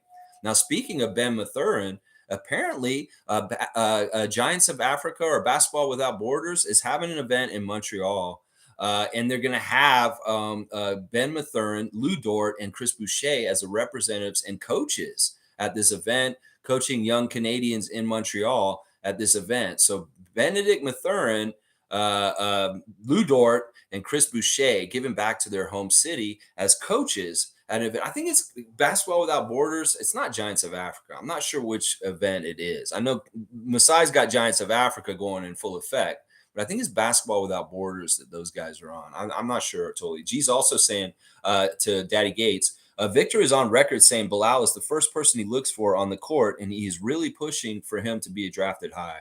Yeah, that man's giving him some money. It's like, let's get the GDP of France up by pumping up my friend Mr. Koulibaly and see if he can get a couple extra million, something like that. It's totally happening, and Victor's being very effective at it. Koulibaly's stock has been going right on up.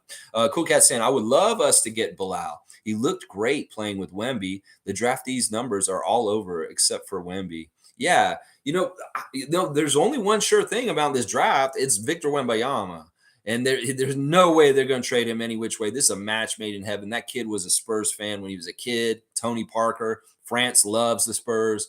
It's just the right fit. You don't need a project like him, a prospect, a huge, like, generational talent going to the wrong team and being misused and fumbled as a player in the NBA. He could have got drafted by the Rockets, and it could have been real ugly. Could have been real ugly, and he could have been a wasted talent with that team. You get him in the right franchise with the right coach, Popovich, and he'll be okay, and he'll be made into somebody like a Tim Duncan. So, and Popovich is saying he's getting a new contract extension for 3 more years, at least 3 more years. Popovich saying he's going to coach. Obviously, Victor just came into his team. He's very happy about that. He's ready to re-up. So, yeah, it's awesome. Let's see. Yeah, I'd love to get Bilal too, Cool Cat, just in case like Wemby wants to reunite with him and he just kind of wants to change from the Spurs at some point. Well, you could get Victor Wembanyama all of a sudden just because you have Koulibaly around. Seriously. Monique saying, yes, Jama coached Chris in 905 and pushed him to get Defensive Player of the Year down there. Okay, he was coaching him when Chris was there. I thought it was Stack. Maybe there was a year where Stack was 1 year and Chris was there. And I don't know. Jama was the coach for Chris. Okay. I'm sure they have a really good relationship no matter what, being Canadians and being around each other. I'm pretty sure Chris has talked about him on Hustle Play. Name was saying, bro, they want us to take a bus like Suggs again. I'm dead. Well, who are they trying to get us to take? Scoot Henderson? Man, it's so amazing how this dude was like on the level of Victor like 3 months ago, and now they're like projecting him for a 13th pick for us. Yeah, this is crazy, Nameless. I don't understand ESPN.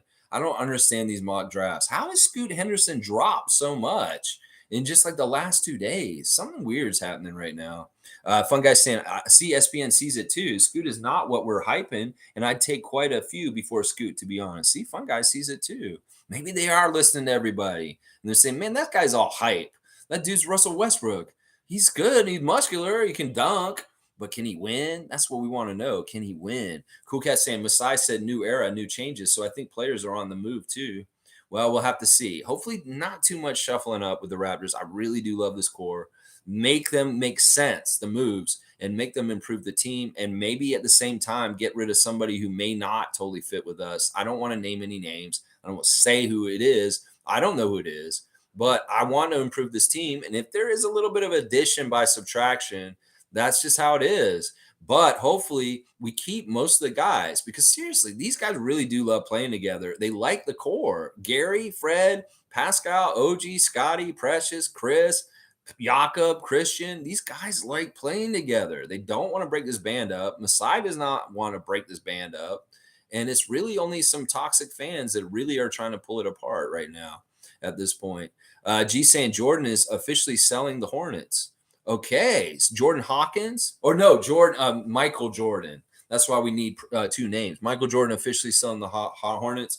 That's not surprising. He said he was going to. He said he wanted to. He's sick of being around that losing reeks. It gets on him. He's like, you guys don't know who I am. I'm Michael Jordan. I win. What the are y'all doing to me? Fiercely saying, yes, Cool Cat. Agreed. I'm sure Barton and Young are gone. Just worried about Pascal and OG. They need to stay with us. Yeah, I'm totally sure Will Barton's gone. And Thaddeus is pretty close. I'm pretty sure he's pretty much gone. He's made all indications that he's probably moved on. And we probably are moving on from him. Although if Nick's gone, I don't know. We'll have to see how it all shakes out. It may not be for sure. Now, Pascal and OG, there's a lot of talk about them right now. In fact, I'm hearing a new rumor that Sacramento Kings are looking at OG right now. whatever happens, we got to understand this. Masai and Bobby have not traded OG or Pascal yet. And we've heard all this noise every summer for what? How many years now? 3 or 4 years? So, Raptors fans, don't get all weird about these trade talks because honestly, half of it is bullshit. Most of it is bullshit. Almost all of it is bullshit. I shouldn't say half. I should say almost all of it is bullshit.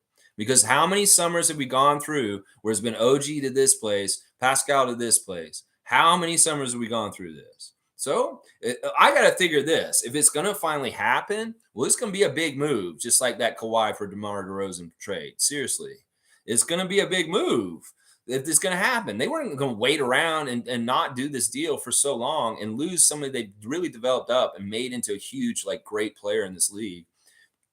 If they're going to just take bullshit in return, it's going to be a huge deal. And we're going to get something really good if either of those two guys move. I don't want either of them to move, by the way.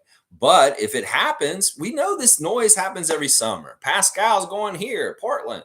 OG's going to Sacramento. It's all bullshit. It hasn't happened yet. They said it last summer. They said it the summer before. It was like last summer, it was the summer of OG.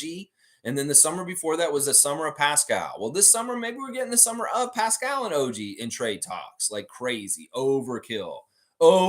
They just talk about it, blah, blah, blah, blah, blah, blah. Well, Masai and Bobby, are they actually wanting to trade any of them? No.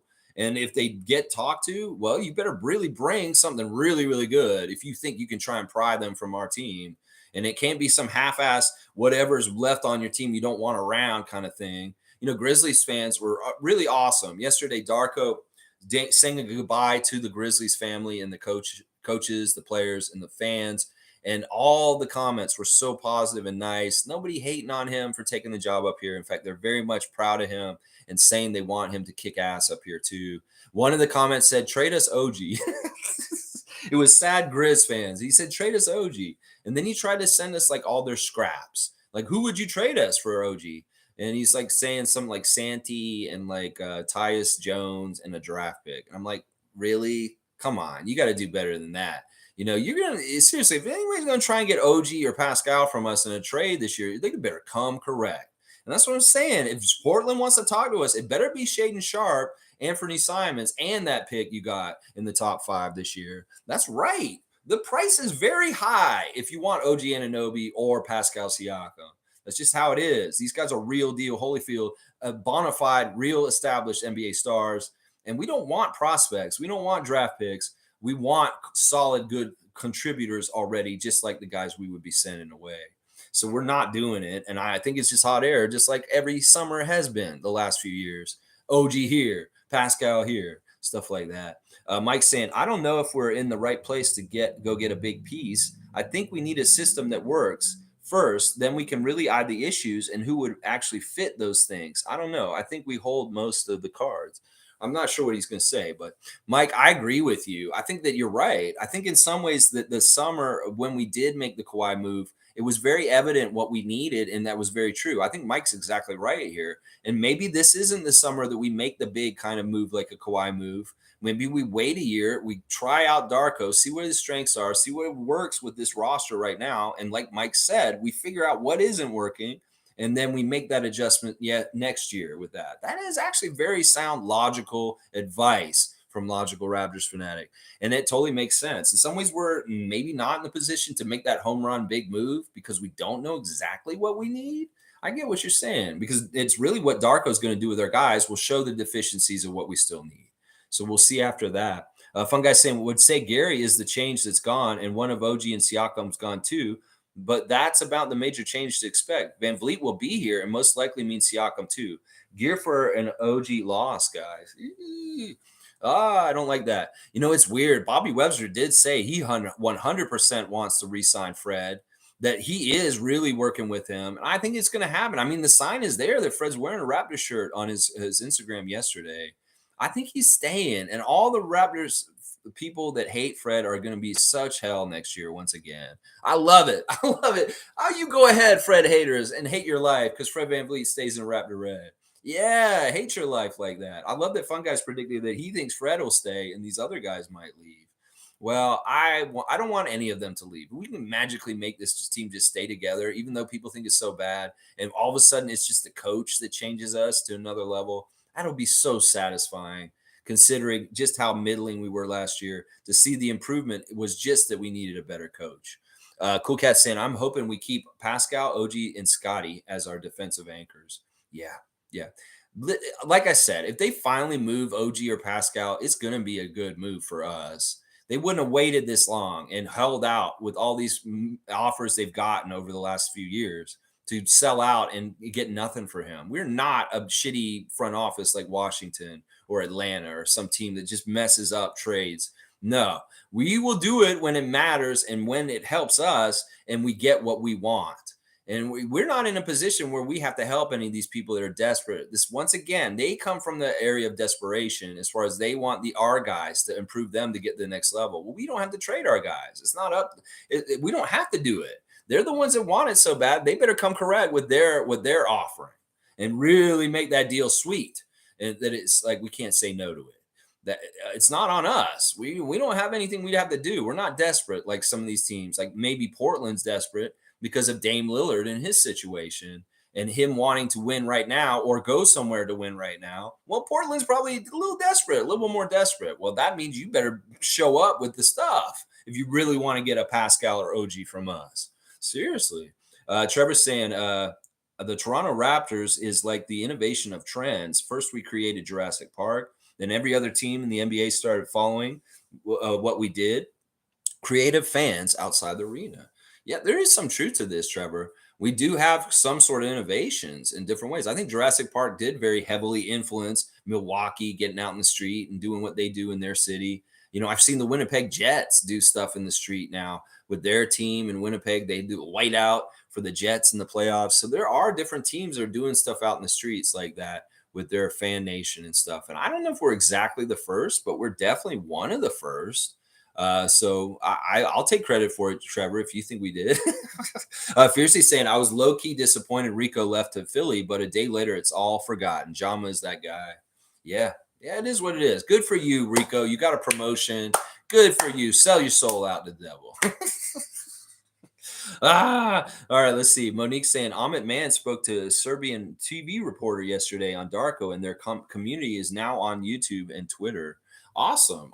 Yeah, Amit's always digging around people, like finding out about Darko from that great interview with that Memphis reporter, Cole. And now he's going to dig deeper, even further on Darko's history with the Serbian reporters. Very interesting stuff. Amit, man, you keep going, man. You've been on a hot streak. Your work with CJ Miles is very commended and appreciated. Just keep doing what you're doing, Amit. You're a fantastic contributor to the Raptors community and informing the fan nation like us. We appreciate you. Trevor J saying, a report, Michael Jordan finalized sale for his franchise. Good, Michael. Good. You know what? In some ways, Mike, you're winning just by doing that.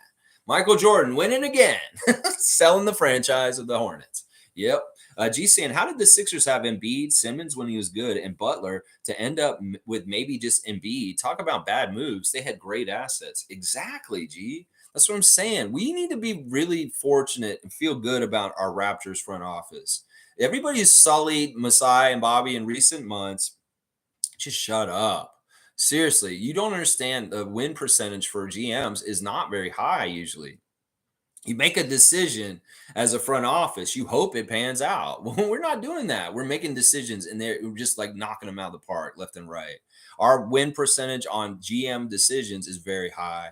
We win trades, we win draft picks, we win undrafted players we develop, we win with coaches hires. There's so many things that Bobby and Masai are doing that is just such quality and high level compared to other front offices. You think that the Wizards wish they could have gotten Masai Ujiri 6 years ago and they would be in a totally different position right now than they are right now and floundering as they always have right now. The Wizards are one of the most inept front offices. That's the thing. There's always an alternative to having a good front office, a bad front office. And that's why people need to give more respect to Bobby and Masai and understand they are actually really, really good at their jobs.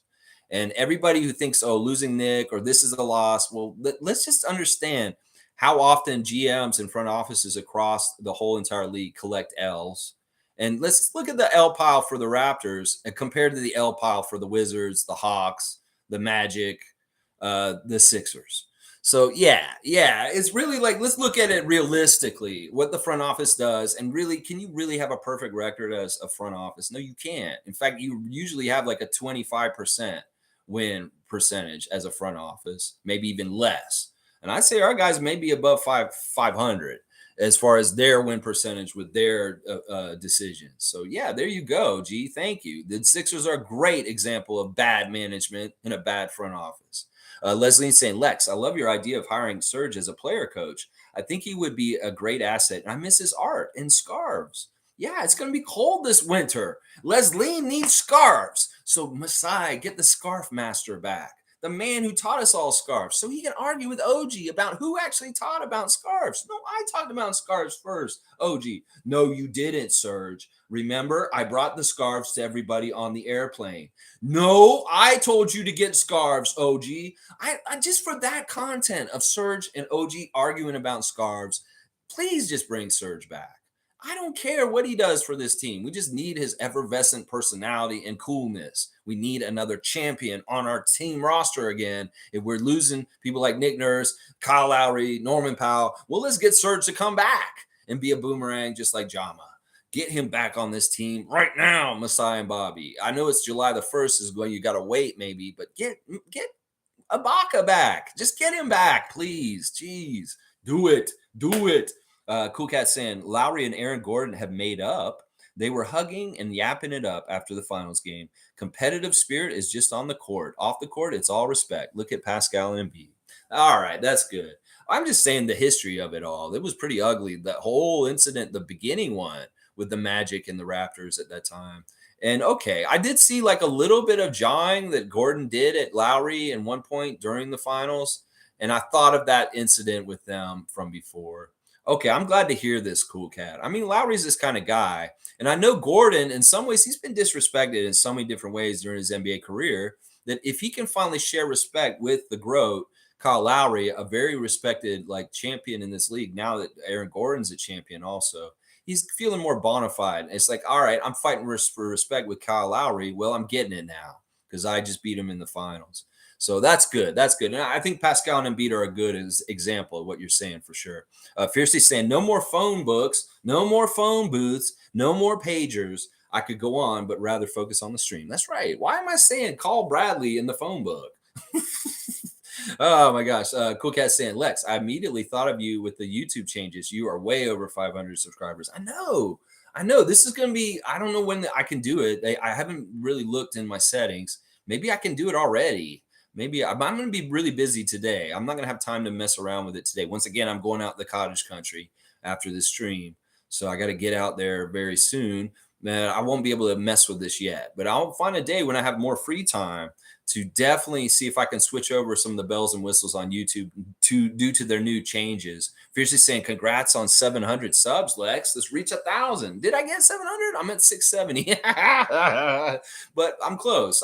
30 more. I'll be there. Tom Duke saying, that's cool about the changes. Right on. Yeah, Tom. I may be needing to talk to you to get your help as the associate producer of this channel. We may have to go and look and see what the bells and whistles are and see what we can do, Tom. So we may have to have a production meeting in the next couple of days. G saying, Jamal shot around 40% from three in college. I have tunnel vision for high IQ in that particular stat this draft year. I know G's been all about the 40% from three this week, and I love it. I'm with him right there. I want a good three-point shooter, Jordan Hawkins. Please, Masai and Bobby, figure out a way to get a really good three-point shooter at the 13th pick this year in the draft. If it's Jordan Hawkins, I will be very happy. Get that UConn Husky. That dude can shoot. I'm serious. I am serious. And G's saying the proof is in the pudding. Who's the champion right now? Jamal Murray. He shot 40% from three in college. Well, we want somebody that's like that coming to the Raptors as our new draft pick this year. Cool Cat saying, I want Jama to be the head coach of Team Canada after Nick Nurse. That's a great idea. That's a fantastic idea. I've seen an ad just in the last day of Nathaniel Mitchell still coaching the under team. So they're still intact with their leadership of Team Canada. It has been impervious to the changes with the Toronto Raptors organization and Nick Nurse. Well, Team Canada is still led by Nick Nurse and Nathaniel Mitchell. So we'll have to see how Nick does with Team Canada for the rest of the summer. I'm telling you, Nick, you may be on our bad side by going the Sixers. You can get some good faith with us by getting this team to do real well this summer. Seriously, I can forgive you a bit if you win a lot with Team Canada later this summer, Nick. Oh man, I don't trust you though. I really don't. And if there's some weird, crazy, flaky shit like the Raptors season this year with Team Canada this summer, I'm gonna be like, fuck Nick Nurse, fire him right now. He's messing up our Olympic team now, just like he messed up our team in Toronto. Oh my gosh. And put Jama as the new coach. I'm all about that, Cool Cat. That's a fantastic idea. Mike's saying Simmons picked at first, Murray at 7th, Siakam at 28th. Yeah, tanking isn't an exact science. Yeah, tanking is stupid. You can be tanking and you just have dumb front office people, and it doesn't mean you're going to get anywhere. Like, what did Philly get from tanking? Okay, they got Embiid, they got Fultz, they got Simmons. Now, how much of that is really useful to them at this point from their tanking? Seriously, and what did they get in return for them in those trades for Fultz and Simmons? And what did they see from that at this point? Seriously, that's the thing. You could tank, but if you have a low IQ front office that doesn't really know what they're doing and they're just going to pick busts anyway, it doesn't matter where you pick. And that's why I've been trying to tell Raptors fans, don't worry about where we're picking. We don't need to trade up or down. Let's just take what we get because we'll make gold out of it. We'll spend gold wherever we are. 28th, Pascal Siakam. There you go. There you go. Mike just spelled it out. Or, he just spelled it out right there. Right there in his comment. Siakam at 28. Tanking isn't an exact science. Thank you, Mike. Mike, very logical today. I love it when he's in his strength of being logical. Fun guy saying, Lex, you think we may have overlooked the point in which some of our players may have forced Nick out by going to Masai or just simply not vouching for Nick when Masai asked the players? All right, we don't know this all for sure. This is definitely speculation, fun guy, but this is probably true to an extent. It's not real hard to see that the players did not like Nick Nurse by the end of the season. It's not real hard to see that they weren't bought into him or playing with the effort that they had for him just a couple months before. Something really broke on this team this year. Something that was not fixable as far as the trust with Nick Nurse. These guys stopped trusting him for some reason. It could very well be they heard some of the noise around the fan nation. It could very well be that they just saw something happen internally that they didn't agree with or respect. And I don't know what it is. We can only speculate, but there is probably some truth to this. And the internal review of the season with the players, Bobby and Masai sit down and talk to Chris Boucher, talk to Scotty Barnes, talk to Fred VanVleet, talk to Pascal Siakam. And they tell them how they felt about what happened. And they're like, okay, yeah, this is all coming back to Nick each time. This is coming back to Nick. And yeah, this is the first thing we need to do. Even though I did not want to fire him this year, I was hoping we could go there. But Nick has gone rogue. Something's weird about him. Clutches in his brain. He's got to go. That could very well be true, fun guy. That some of the players may have talked privately with the front office about this past season. And then what they heard the players say was like, yeah, we got to fire Nick right now. Seriously, that may be very true. Fiercely saying Scotty bobblehead. Yeah, that bobblehead is fire. It's fire. I know. You'll be able to see it behind me when we're shooting on the We the North flag wall in the future. You will see Scotty there. The Roy. That's right. I had the Andre the Giant there before to symbolize his Roy. Now I've got the real Roy bobblehead for him. That's right. I love it. So awesome. I'm looking at him right now. I'm just smiling. Look at Scott, bobblehead Scott. So cool. Monique saying Masai is in Rwanda this summer for festival 20 years of Giants of Africa. That's right. I don't know if he's over there yet, but he's probably going to be going there shortly. Maybe he's going to wait until after the draft, Monique. I think he's going to hang around, do the draft next Thursday, and he'll probably get on a plane shortly after that and go do the whole Giants of Africa stuff. I don't know when that event starts, or is he doing it right now? I don't know exactly when it is. Cool Cat saying Zion wants to go to New York City and play with his friend RJ Barrett. Wow. I'm sure the Knicks could probably figure that out. Of course, knowing the Knicks, once again, talking about front offices and their IQ and whether they're inept or not, knowing the Knicks, they'll trade some really good assets to the Knicks that they need still, to the Pelicans to get Zion. And Zion will show up and he'll be very hurt in New York, never play, just like he has in New Orleans. And they'll be mad. The Knicks fans will be mad because they lost a really good player who's killing it in New Orleans all of a sudden. There's a prediction for you. If you think that if the Knicks get Zion Williamson, that's what I think will happen. Like they'll trade Mitchell Robinson and like another secondary player that's pretty good. And they'll all be like, why did we trade Mitchell Robinson? Cool Cat saying, actually, Lex, Jordan Lloyd beat Wemby and Bilal yesterday. Jordan is the MVP and his team won the chip. There you go. There's the update. Cool Cat saying that it is over. He eliminated Wemby and Bilal. Jordan Lloyd, man in a suit. So good. I see you laughing. It's amazing. Seriously, you go, Jordan Lloyd, Toronto Raptors legend. I've been thinking that if Jordan Lloyd continues to win championships after his Raptors championship, he might have to get a Saturday Share the Love Club at some point, Jordan Lloyd. He beat Wemby. That's so awesome. Cool Cat saying, I want Fred at the shooting guard role, and I want him to develop a floater shot and his catch and shoot threes if money is not an issue. Yes, and yes, and yes. He knows he's an institution here. He's a good leader. All the slander about Fred is all misguided and wrong. And we're going to prove that next year. If Fred comes back and he's under Darko's direction, they're going to see a totally different flavor of Fred. And they're going to be like, holy shit, I'm glad we didn't get rid of Fred after all. He's not as selfish as I thought he was. And look at what he's doing in an unselfish system with an unselfish coach. That is really the big part of it. Masai said the problem with this team is too selfish. Well, Nick Nurse made it selfish because he had haves and have-nots. He had part of the team where he really gave everything to the starters and nothing to the rest of them. And it made Fred, with his broad shoulders, carry so much weight that everybody looked at him as being selfish.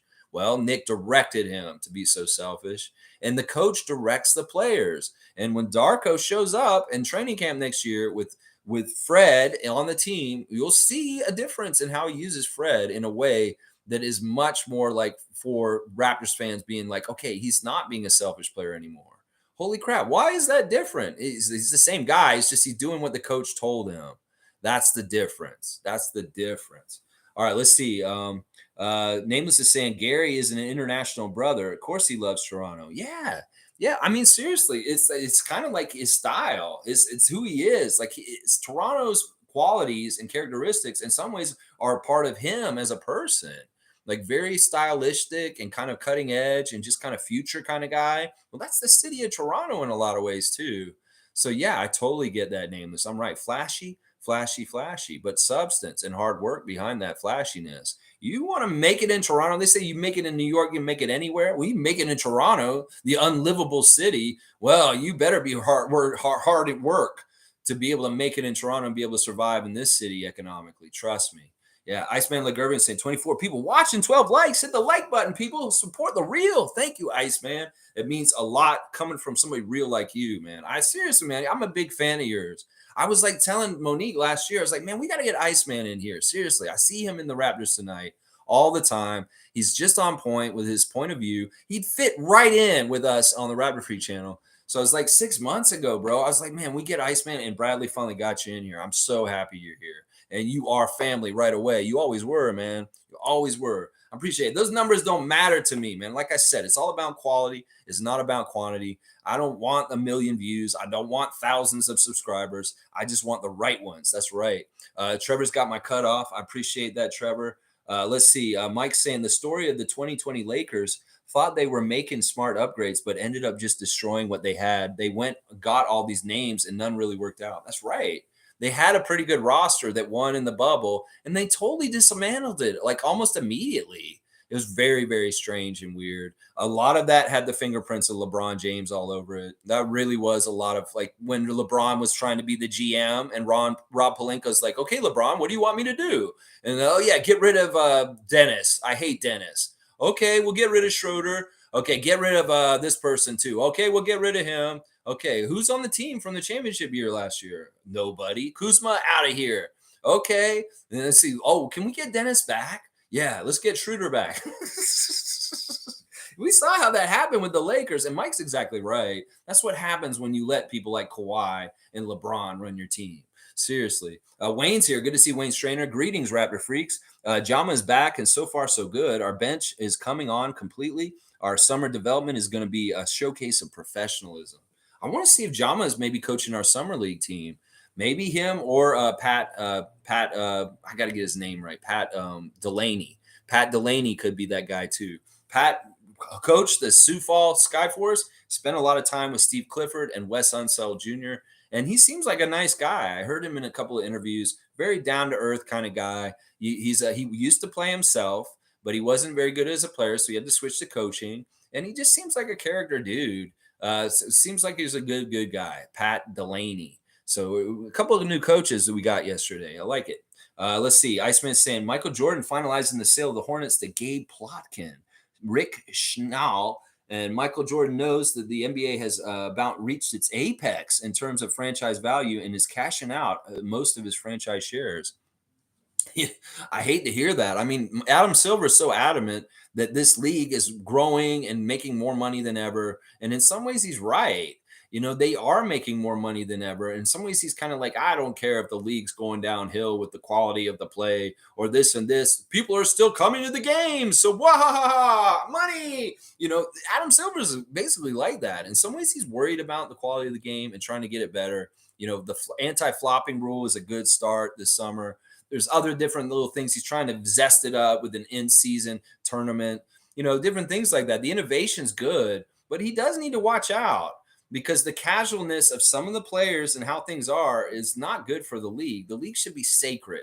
The league should be very serious in some ways. And in some ways, like a lot of people are saying, the NBA was the most unserious it's ever been this past season. And they got to get some of that old like decorum and feeling about it, just like the old Michael Jordan, Magic Johnson, Larry Bird kind of days. There is a prestige and there's seriousness, a professionalness to the NBA that is lacking in certain areas. Not all the guys in the league act like professionals. The teams and different things about the league are not very professional like. They're ugly, casual. That all-star game is an eyesore. There's all kinds of problems with the league. And Michael may be reading it. He's like, man, this game sucks now. These guys are all soft. These kids are idiots. I'm just sick of this. I'm out. Give me my money. I think this is exactly right. He saw the trend. He's like, this may be the height. I got to get out of here before it all crumbles. That kind of thing. It could very well be. He's like, I talked to LaMelo the other day. I'm just shaking my head. I got to go. It's like, I just talked to him. It's like, okay, LaMelo. All right, sure. I'm out. I can't deal with this anymore. Miles Bridges? No, don't even bring him up, please. Oh, my God. Mike saying Jama was the G League Chris mastermind. Okay, so he was the one who did this stuff with Chris Boucher and his amazing G League season of being the MVP and the defensive player of the year in the G League that year. And they didn't they almost win the championship? They were up there with Stackhouse. We had a couple years where we won one year with Fred and all them, and then we got second. And then we had another year where we got real high too, and that with Chris and Jama. Okay, good. I'm glad y'all clarified it. I get all blurry with 905 with who was where when, like between Jama and Stackhouse and Patrick Mutombo and all the different coaches that have coached at that level. I get mixed up which year who was where with the players that were there. So thank you for clarifying that Jama was with Boucher, and that's obviously a very good reunification with Jama coming back. Cool Cat saying, folks like to say our team is garbage, but every year they keep drooling over Pascal, OG. Soon they will start trade for Scotty. Like in 1 or 2 years, they will be thirsty. Yeah. They just know they can't afford him or they won't get him from us. And I think that they'll still have a hard time trying to get him from us because we're going to max the hell out of him. Scott, you're going to make all this money here in Toronto from the Raptors. We will pay you, and we will pay you, and we will pay you, and we will continue to pay you. I'm all about this. I'm not going to have any of this bullshit with Fred that's going on right now with, he's not worth it. Scotty Barnes is going to be worth every single cent, Canadian cent, American cent, whatever he gets paid, that the Raptors want to pay him, Larry and the MLSE board. So, yeah. I ain't having this. They can talk about lusting for Scotty, but we're going to make sure we nail him down and pay him as much as possible. This man is the franchise player. He ain't going nowhere. Ain't going nowhere. That's right. Mike's saying Golden State Warriors had Chris first and thought he wasn't going to make it. Then the next year, Jama turns him into a G League MVP and Defensive Player of the Year. Golden State were like, how the heck did you do that? And they had to hire him. That's actually a really cool timeline, Mike. And that sounds all accurate right there. Yeah, they had Chris before, but, in some ways it wasn't them. It was Chris. Chris needed to get to epiphanies in a couple different places in his life to really understand, well, if you want to be in the NBA and hang around, Chris, you're going to have to do certain things a different way. And he had to learn some tough lessons older because in some ways he came to the game late.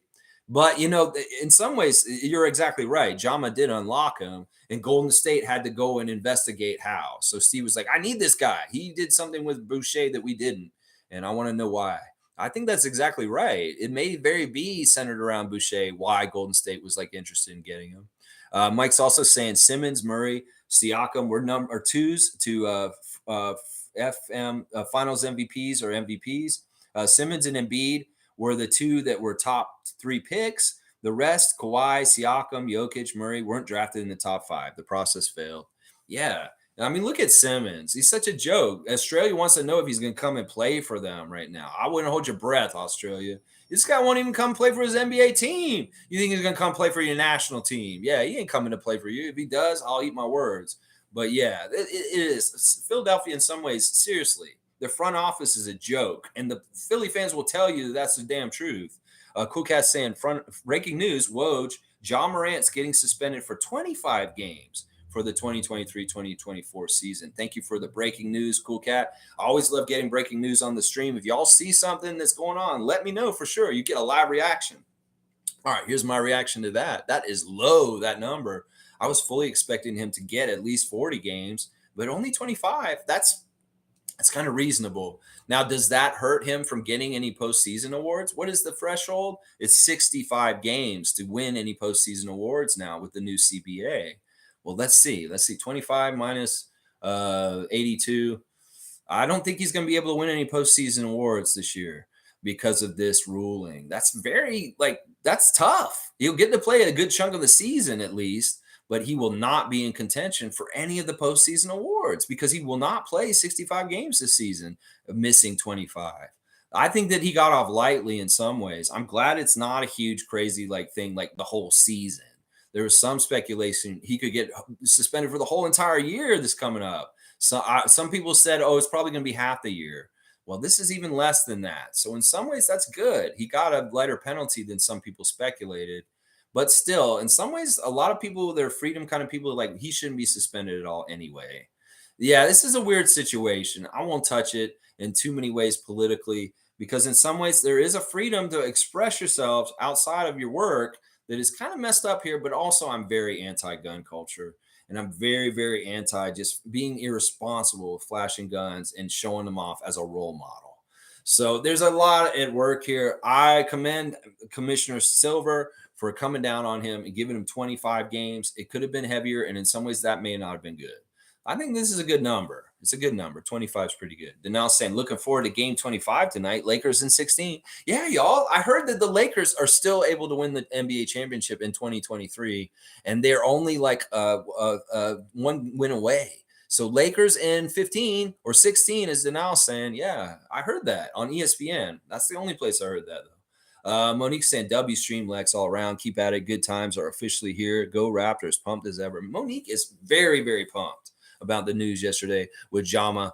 And just Darko news is just buoying us up. We're building up such great, happy, good stuff because Darko is here now. And I'm all about it. Monique, I'm so happy you are back in the good times, baby. I know you've had a tough stretch recently, personally, and I'm so happy that the Raptors are having things happen now. They're lifting your spirits right now, Mo. And as I said, we're going to try and do this get together during the day on the weekend to make it easier for everybody with transport and getting down to Real Sports, the location where we will have the Raptor Freak get together this summer, about a month from now. I hope everybody who's here listening to me right now can come down to Real Sports and hang out with us in person. I'll have prize giveaways and we'll do some fun stuff and we'll just have some get together stuff. You'll probably see Monique there. You'll probably see the Saborin brothers, Bradley, Evelyn. A lot of the regulars on this channel will be there. So you can actually put faces to the names in the chat.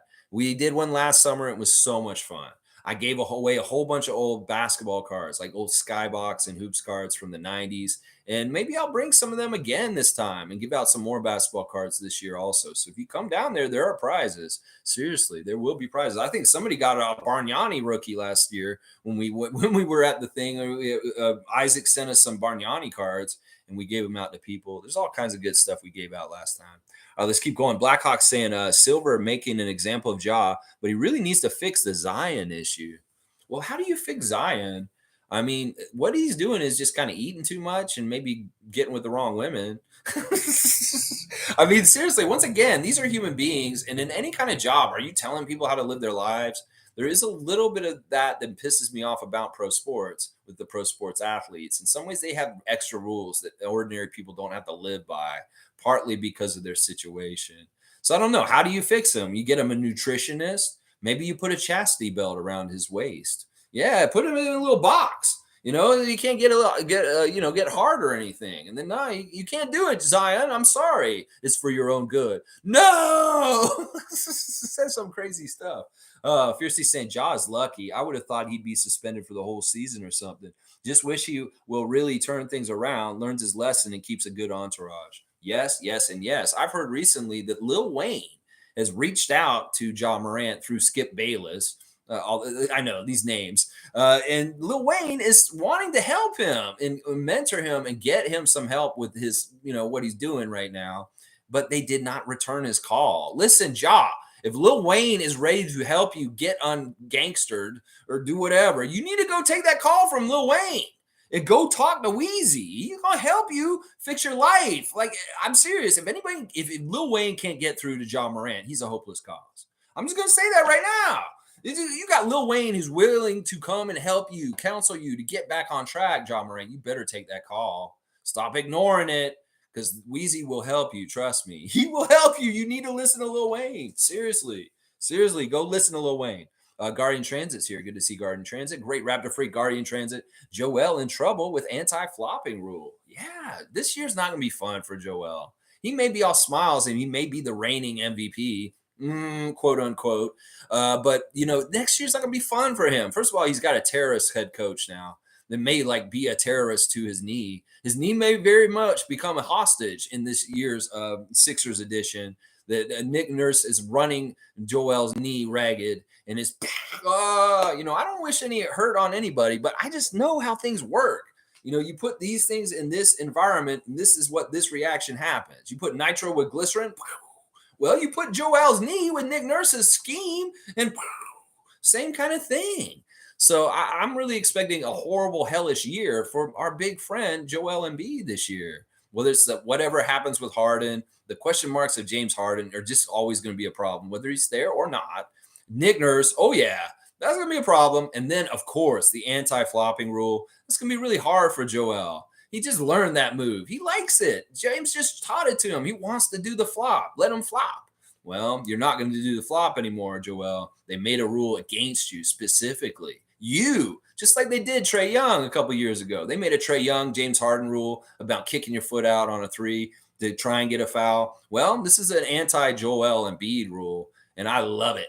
I love it. And we're going to have to see him try and adjust to not falling all over the place like a clown. Well, let's see if he falls into bad habits, literally, and he's still doing it, and we're getting technical free throws because of it. Yeah. All right. See, Mike's saying Jama is ready to mold Kanono into a beast. W stream. Thanks, Mike. Thank you, Mike. Yeah, Kanono. Well, listen, Darko's all about the paint protection. We know he's going to emphasize Koloko. I want to see Koloko be a bona fide rotation player for this team this year.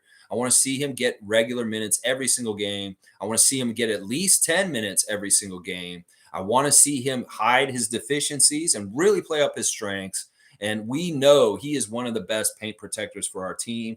Darko wants paint protection. Well, he's going to play Christian Koloko. And that's what I want to see this year. I think that it's going to be so much fun to see how Darko uses Christian Koloko. And Jama helping with Koloko on the development side and private. Good stuff, Mike. Good stuff. Monique saying, why only 25 games for Ja? Weak. Well, in some ways, he didn't really hurt anybody, Monique. It just looks bad. It's kind of like, I've got a gun. I'm on Instagram. La, la, la, la, la. I'm like, why are you doing that, bro? We told you not to do that. That's really more the suspensions for going against the counseling and saying, oh, I won't do it again. Well, I did it again. That's kind of what's pissing them off. It's like, dude, you're telling us all the right things and saying you're good now, but then you're going and doing it again. Like, what the fuck? Seriously, I'd be frustrated if I was Adam Silver. You got to get him something to really stick. You can't send him to a 36-hour rehabilitation in Florida and think that'll just get him off his gun addiction. I mean, seriously, this isn't an addiction. Just like somebody can get one tattoo, you like it so much. I'm like, I got to get more tattoos. Go ask DeMar DeRozan. One was just not enough. It was like a Lay's potato chip. Oh, I bet you can't have just one. Well, boom. Now he's got sleeves and he's going down his sides now. That's what I'm saying. Guns can be just a bit addictive. Maybe Josh just addicted to guns. You're gonna have to face it. You're addicted to guns. Might as well face it, Josh. We gotta break him of his addiction. So get Counselor Lil Weezy over there to teach John Morant to break his addiction to guns. Yeah. Cool Cat saying, I thought he would miss half the season, but I guess they didn't want to penalize the team. So 25 games and make him ineligible for awards this season, which will hurt his pocket for his branding. Yeah. It is going to hurt him no matter what. And it sucks, but they don't want to hurt the Memphis Grizzlies as bad as possible. So that's probably right, Cool Cat. It's a very lenient sentence in some ways. I think it's very nice to him in some ways. He could have got way worse. Maybe they made it sound like he was going to get worse so that it would seem like they're being easy on him to a degree. Cool Cat saying, let's hope John Morant can improve his decision making. He is young, so counseling might help him. Life is short. That's right, Ja, man. Don't mess up an opportunity that so few people get. Seriously, bro. There's so many kids across the world that would love to play in the NBA and be in your position. And when you act so irresponsibly with that, it's really kind of insulting to many, many people that worked so hard and did not make it. So, dude, seriously, don't mess up your chance. You are very, very lucky to have that chance. And, people would die to get your chance. There's people in every single country around this world that would die to be in your position right now. Shir Khan saying NBA is no way near its peak. It's transitioning into a different era. Showtime in the 80s, grit and grind in the 90s, dynasty building in the 2000s, and super teams and the domination in the 10s. Now it's all about bigs. I love what Shir Khan's saying. He's right. The era of the super team is over. This is one thing that casual fans and people that are all about, we need to get more superstars to win. You're going to have to get over that because the new league and the CBA is not going to allow for this. In fact, part of what they did with the CBA is to destroy the fact that they can't build super teams anymore. They want more parity. They like this equalness from this past season. The experiment went well. And this is to stay. So there's not going to be any more of this dominant super team with 3 or 4 Hall of Famers. And everybody just expects them to run roughshod over everyone in the league. That is the 2010s. That era is over. We're in the 2020s. And this is now a new league of parity. And that means that all kinds of different teams can rise up like the Nuggets and try and win the championship with the right run of luck, health, and good opponents' matchups. So this is the thing. That's the signs of what the trend is. The new CBA is going to enforce it even more because they're not going to be able to acquire the amount of super guys to be all on the same team. I love that. I love the new CBA for it. Some fans are upset about it because they love super teams. Fuck that super team bullshit. It was bad for the league when it happened. It really was. The LeBron Heatles was not good for the league. The Golden State dominance in the middle of the 2010s was not good for the league. Well, the league did something to change it. And Shir Khan's right. We're going into a new era, and it may be based around the bigs, but it's more based around parity. I think that's the right way to say it. We should describe this new era as the parity era and right now. And hopefully it will stick for a while because it gives everybody a chance. We all have a chance to win a championship. Next year is not cut and dry that Nuggets are just going to run it back and be repeat champions. It is wide open. And when I mean wide open, I mean the Raptors could get a whole lot of good things going in quickly. And all of a sudden it's Toronto Raptors NBA champions 2024. So, it happened in 2019. Don't think it can't happen now, Raptors fans. We've seen that happen before. Now, does lightning strike twice? Maybe not, but it does sometimes. Some weird people get struck by lightning 8 times in their life. I was struck by lightning first in 1992, and then I got struck by lightning in 1996, and then I got struck by lightning in 2004. It's weird. Sometimes that lightning just does strike the same place that it struck before, and maybe that will happen. Championship lightning hitting the Raptors franchise once again in the summer of 2023. Yeah, I'm all about that. 5 years later, after the great 2018 off season we had, for sure. Yeah, I love that comment, Shir Khan. I wanted to talk about the changes of the parody era. Yeah, Cool Cat saying Zion as a public figure needs a personal assistant to keep his personal relationships private. NDAs with lawsuit threat might keep others quiet too. Yeah, it's all ugly stuff we don't need to know about. It's stuff that is private, it's personal, and it like listen, you're dealing with somebody, you got to get agreements, prenups, whatever you got to do as an athlete and a famous person, just do it. And the less of this is out in the open and people talking about Mariah Mills, the better. Trust me. Guardian saying Philly fans can come down, are downright nasty right now, preaching Nick's development. I said, what development? If he overruns his starters, Joel will get injured, and they will want to run him out by season's end. Well, who's going to win this battle? In some ways, fans in Philadelphia are sick of Joel. And if they see some sort of conflict between Nick Nurse and Joel about effort and not trying, that's the whole thing they're mad about with the Sixers. They look at Joel and James as lazy to a degree, and they want more accountability. And that's what they see in Nick Nurse. So in some ways, they want Nick to come in and be a hard ass on their superstars and run them ragged and tell them to get their ass in gear. So if this happens where they blow up and Joel and Nick are at odds, don't be surprised if Sixers Nation takes Nick Nurse's side and they want to trade Joel out of Philadelphia. In fact, I've already seen signs that the Sixers fans are already saying that if it doesn't work with Nick Nurse, they're going to blame the players. They're not going to blame Nick Nurse because they want to value him as a coach and keep him around. They want to get rid of the guys on the team before Nick, a lot of the Sixers fans. So that's going to be an interesting dynamic of the whole thing. I know that Miami, other than lusting for Dame Lillard and Bradley Beal and almost every other person that's speculated to be traded this summer, they also want Joel. So who knows? It could be the thing where Nick wins the battle in Philadelphia and Joel's on his way out of town all of a sudden. The one thing is, though, if Nick wants it to work in Sixers land, he's going to have to kiss Joel's ass because that's the only way it'll work. And in that dynamic, Joel's a man baby and he's immature to a degree. And Nick's going to have to really coddle him in that kind of way. And he may not be good at that. And they may not totally get that right. They have way more animosity in the built up from the years than the love they've just found just recently. So I could see that being the issue. Joel versus Nick, and the Sixers fans picking Nurse, and Joel not welcome in Philadelphia anymore because they're sick of his shit. Basically, yeah, there you go. A lot of fans don't like Joel and the way he flops either. They're very much like us. And they said that's ugly. He's a bad representative for our team. We don't really like him being here.